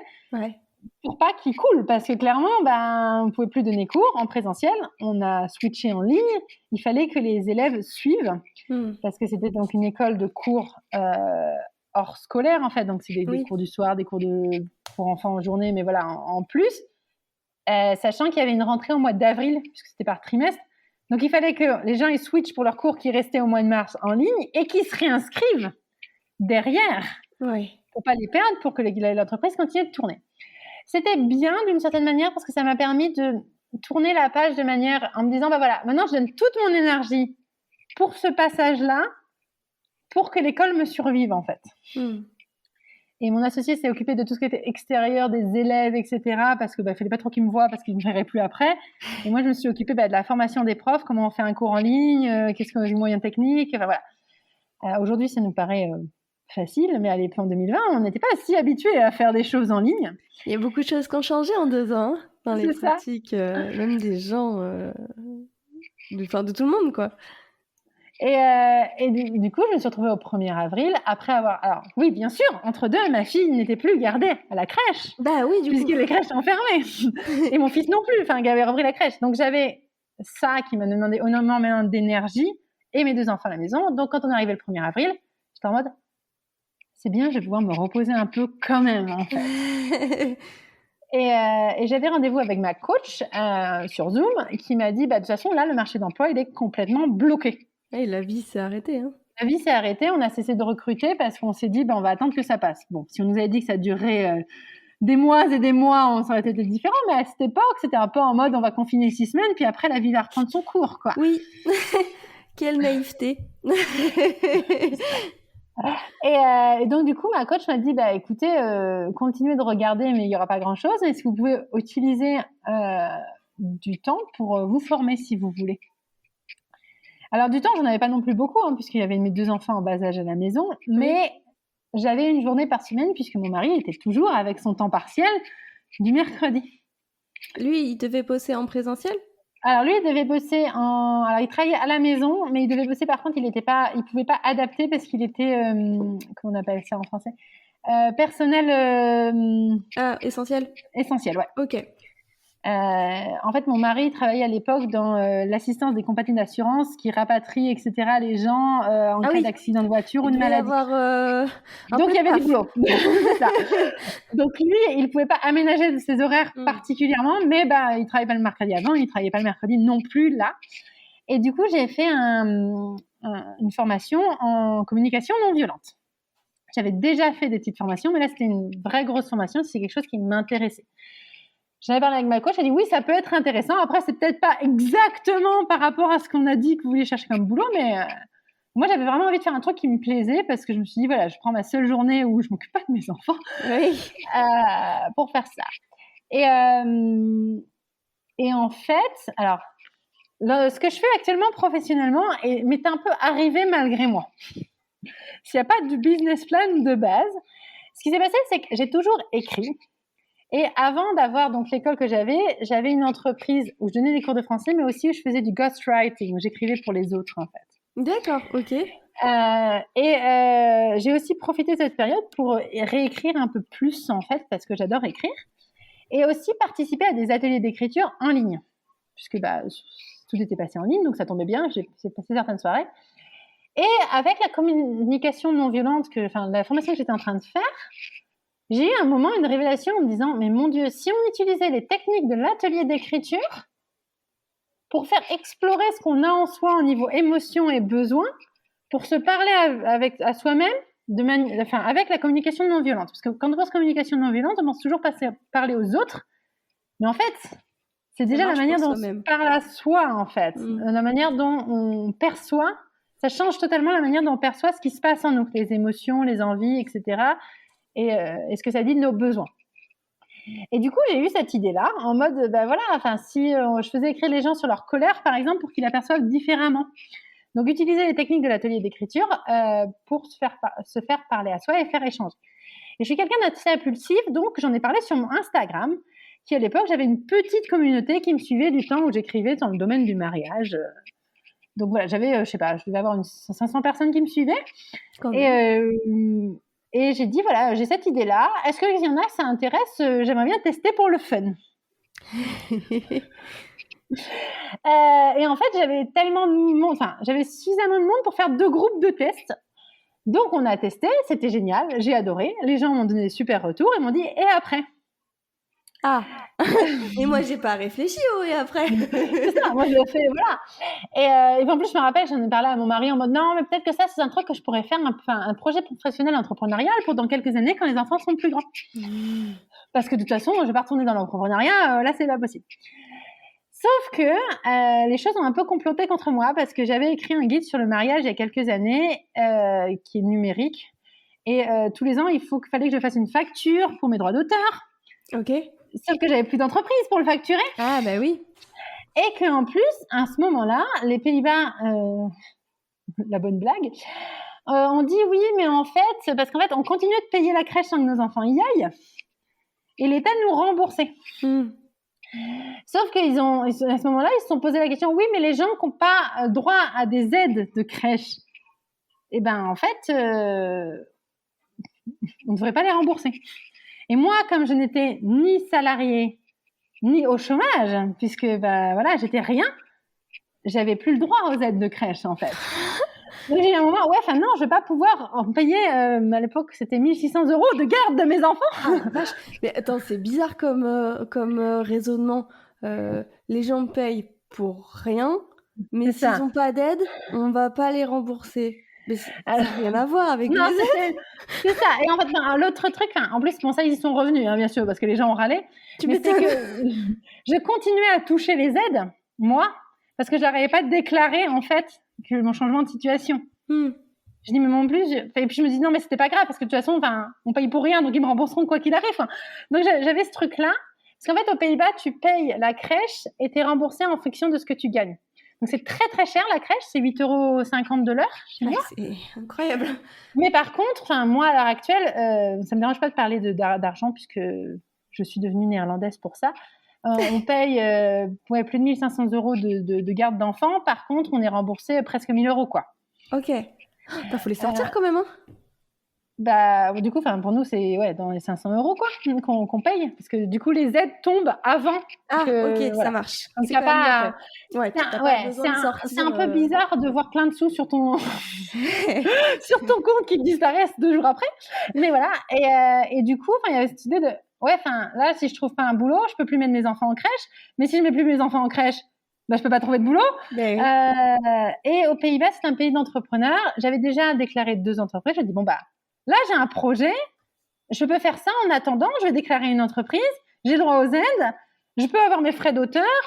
Et voilà. Et en fait, du coup, j'ai commencé ce projet de faciliter l'exploration émotionnelle en mode, je fais ça en attendant pour le fun.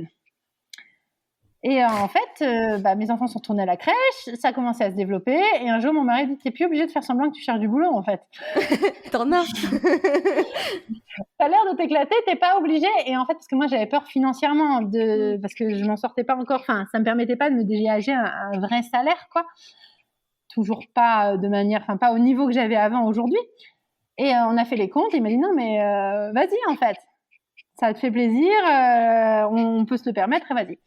Donc, c'est né comme ça, en fait. Un peu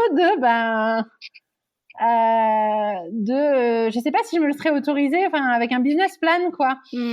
Et après, j'ai fait un business plan et j'ai repris, et je me suis rendu compte que je voulais plus être entrepreneuse en mode, c'est trop de contraintes. Sauf que c'est très différent entre être toute seule chez moi et faire ce que je veux faire et diriger une entreprise avec 15 profs, quoi. Tu m'étonnes.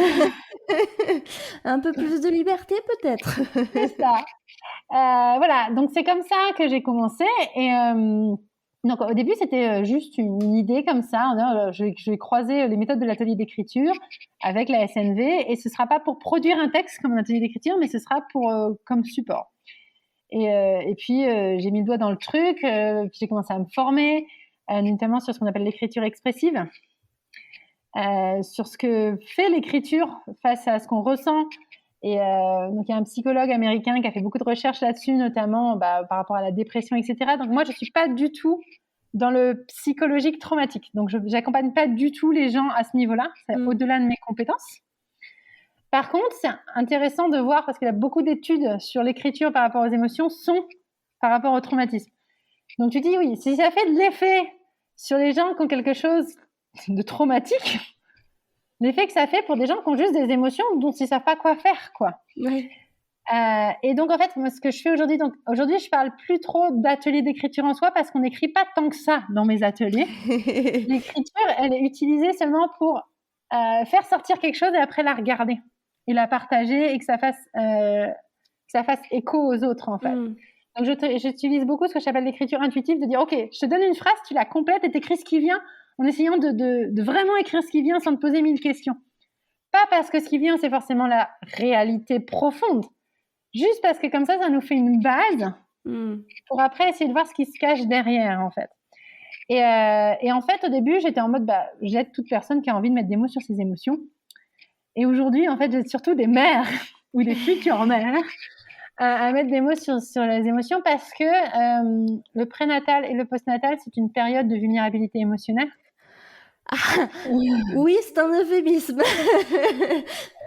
C'est un euphémisme, mais c'est scientifiquement prouvé, en fait. Ce qui se passe en toi, voilà. Ton cerveau se restructure. Il y a pas mal de barrières qui tombent, qui font que tu ressens les choses, et que donc c'est une bonne occasion, en fait, comme tu te noies beaucoup dans tes émotions, de dire voilà, qu'est-ce que j'en fais, en fait. Ouais. Et alors concrètement, là demain, je reçois un MP en me disant moi ça m'intéresse là ce que je viens d'entendre. C'est quoi les bails? Alors en plus j'ai un business plan qui est tout à fait spécial, qui est mon idée, c'est de ne pas rajouter des contraintes à des gens qui en ont déjà plein. Ouais. Une mère ou une future mère, c'est quelqu'un qui a déjà logistiquement plein de choses à faire. Oh oui. Donc, alors les ateliers thématiques où il y a souvent des mères qui ont des enfants un peu plus grands que le postpartum, c'est donc un thème, ça va être 2 heures, c'est généralement le soir, on est quelques en journée, mais c'est généralement le soir. Et donc en ligne, on s'inscrit, et c'est après-midi libre et conscient. C'est-à-dire que tu viens, tu fais ton atelier, tu as un petit peu peur au début, tu dis mais c'est quoi son truc et je sais pas combien ça vaut et en plus je comprends pas très bien.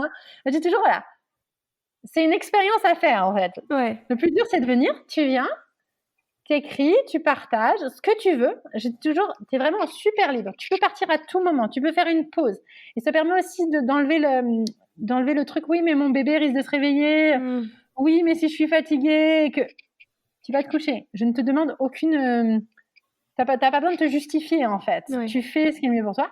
Et à la fin, tu rétribues en fonction de tes moyens, de ce que ça t'a apporté. Si tu as passé 10 minutes seulement dans l'atelier et que tu t'es barré parce que ton bébé il avait besoin d'être allaité ou juste parce que c'est trop peu pour toi, voilà, tu vas pas payer le même prix que si ça a été quelque chose qui t'a fait énormément de bien. Et ça dépend aussi de tes moyens. Et alors, je sais que ça pose beaucoup de questionnements, ce petit paiement libre et conscient, mais moi, je m'y retrouve. Vraiment. Enfin, je veux dire... J'avais au début, je me suis dit, OK, combien je ferais payer si je ferais payer? Et en fait, la moyenne m'amène à 1 € de plus que ce que je ferais payer. D'accord. Donc, pourquoi arrêter en fait? Et ça permet vraiment à chacun de faire suivant ses moyens. Donc, il y a ça, il y a les ateliers thématiques et j'ai aussi un groupe prénatal et un groupe postnatal. Donc, en fait, on s'inscrit au groupe pour recevoir donc tous les jeudis pour le postnatal et tous les vendredis un mail disant, il y a le groupe aujourd'hui si tu veux venir. Mais c'est à toi de décider si tu veux venir ou pas et tu n'as pas besoin de me prévenir. Donc, tu peux te connecter à 12h30, puisque c'est sur l'heure du déjeuner. Comme ça, tu peux déjeuner en même temps si, si tu travailles encore ou si tu as déjà repris le travail. Enfin, voilà. Tu peux allaiter ton bébé en même temps, le nourrir au biberon. Tu peux tirer ton lait. Tu peux changer ton bébé. Tu peux partir faire une pause. Tu peux arriver au milieu du truc. C'est hyper libre. C'est un espace offert avec le moins de contraintes possible où tu peux venir échanger et discuter sur ce qui se passe émotionnellement. Donc, le premier truc que je fais, c'est que chacun, s'il veut, répond à la question « Comment tu te sens ?» Et j'invite les autres à réagir s'ils veulent réagir, sachant que ni jugement ni conseil. Ouais. On est là pour accueillir ce qui est. Si réagir, c'est par exemple « Ah, moi, ça me parle, j'ai aussi vécu ça. » Parce que ça fait du bien de se sentir pas seul là-dedans. Oh oui, c'est clair. Mais on n'est pas là pour dire moi je ferai ça ou moi. Alors moi j'ai fait une petite formation de doula juste pour être sûre que de comment gérer la chose et qu'il n'y ait pas de choses qui soient échangées qui aillent à l'encontre de choses qui seraient mauvais pour les personnes quoi. Mais vraiment c'est juste accueillir ce qui est et réagir si ça nous parle. Et donc, il y a toujours un thème. Ça peut être le corps, ça peut être le couple, ça peut être nourrir ton bébé, ça peut être le temps, ça peut être tout ce qui fait que la richesse des émotions en pré- et postnatal. Sachant que, par exemple, le dernier postnatal, on a passé beaucoup... en fait, j'avais ce sujet-là dans mes cartons qui était mon rapport avec l'aîné depuis que le petit est né. Et je l'ai fait cette fois-là parce qu'il n'y avait que des mamans de deuxième, troisième ou quatrième enfant. Et finalement, en fait, la discussion est beaucoup partie sur mon enfant qui rentre à l'école pour la première fois. Donc, c'est pas lié au postnatal, mais c'était ce moment-là, parce que ça avait besoin de sortir et ce qui parlait à beaucoup. Donc, on est allé par là, en fait. Donc, c'est un espace de liberté où moi, je garantis la bienveillance et où j'apporte les exercices, les thèmes et des outils, donc les outils de la SNV, comment voir derrière les émotions les besoins, mais aussi tout ce que je sais sur le développement psychologique et émotionnel périnatal, en fait. Sur la préoccupation maternelle primaire, ce genre de choses qui se passent dans notre cerveau qu'on ne connaît pas et qui expliquent certaines choses, en fait. Tu as des séances avec des gens qui ne sont pas forcément des mères ou voire qui ne sont pas forcément des femmes? Alors, ça c'est une vraie bonne question. Moi, je dis que je suis ouverte à tout le monde, et vraiment. Alors, juste le groupe pré- et postnatal, il faut être enceinte ou avoir accouché. Oui, puisque je prends... Certaine logique. Voilà, non, mais je prends en compte le physique, parce qu'on pourrait dire, oui, mais l'autre parent a aussi même si on porte pas un enfant, on peut avoir des peurs, etc. Mais celui-là, c'est un groupe réservé à, c'est un peu différent, l'état psychique dans lequel tu es. Mais sinon, il n'y a pas d'autres prérequis, en fait, pour les ateliers. J'ai pas mal de femmes qui ne sont pas mères, qui viennent parler sur des ateliers sur la colère, la culpabilité. Hier soir, j'ai fait un atelier qui s'appelait « Et maintenant, de quoi ai-je envie ?» il y avait des gens qui n'étaient pas mères, parce que ça leur parlait. Oui. Et est-ce que j'ai des hommes? J'ai eu à peu près 200 clients en 2 ans. J'ai eu 3 hommes. Ok, mais il y en a eu. Il y en a eu.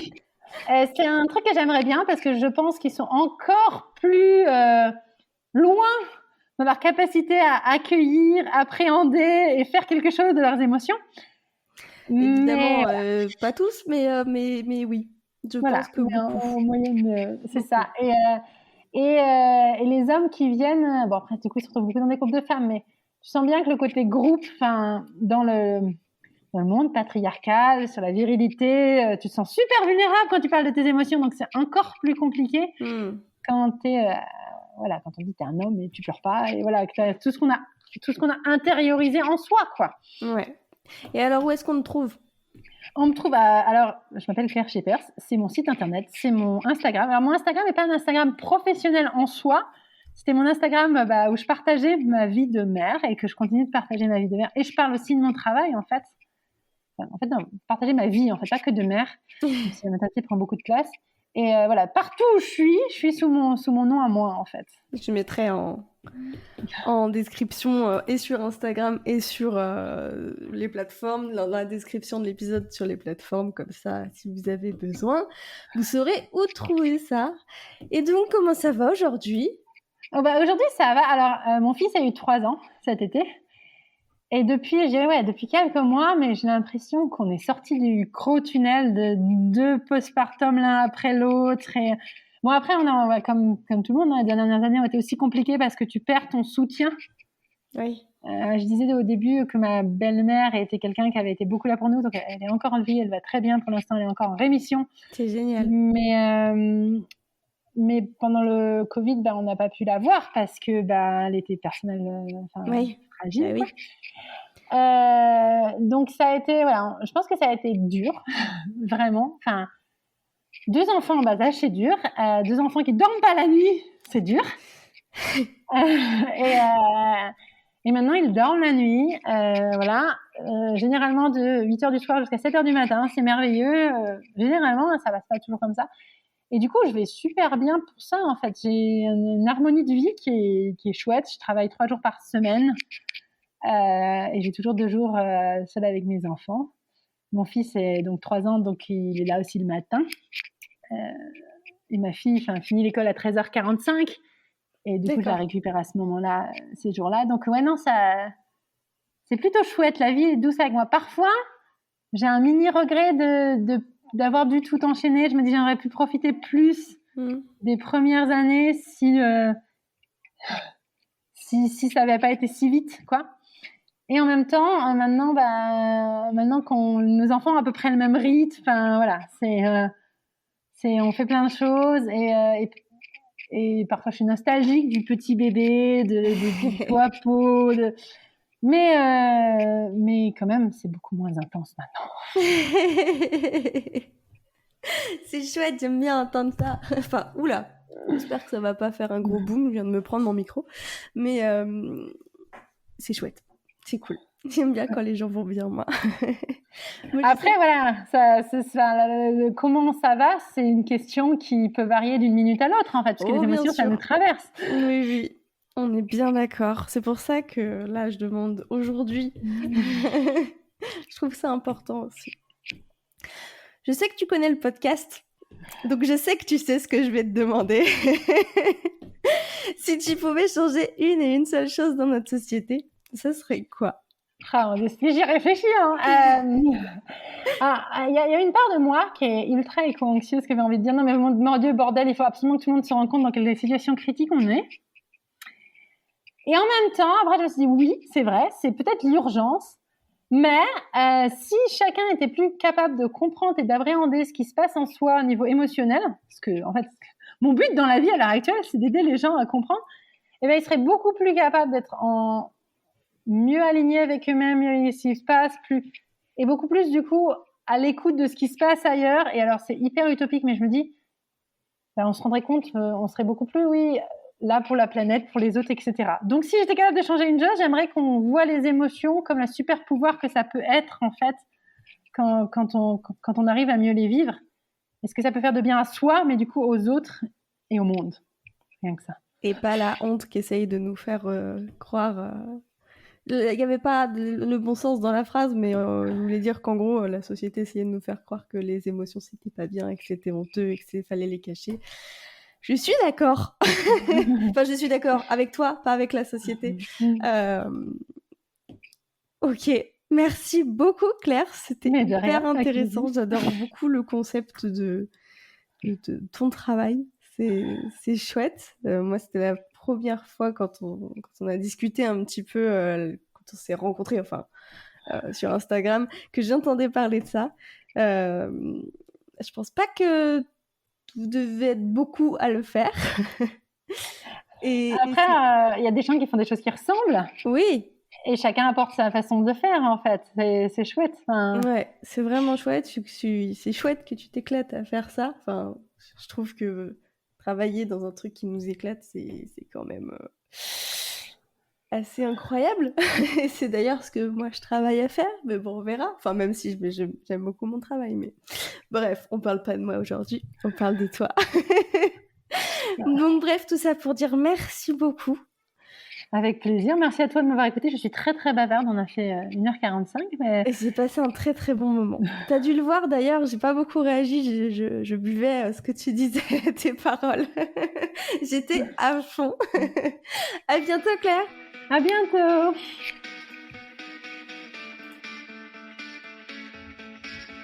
Voilà, j'espère que cet épisode t'aura plu. Il y a des métiers qui s'imposent à toi, je serais bien en peine de dire le contraire de mon parcours actuel, et même des métiers que tu construis toi-même. Et comment ne pas aimer son métier quand c'est toi qui l'as conçu de A à Z? Je t'attends sur mon Instagram Première Couche pour discuter de cet épisode.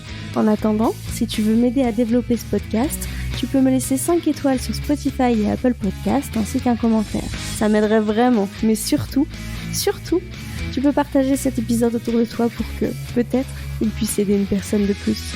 Sur ce, à très vite!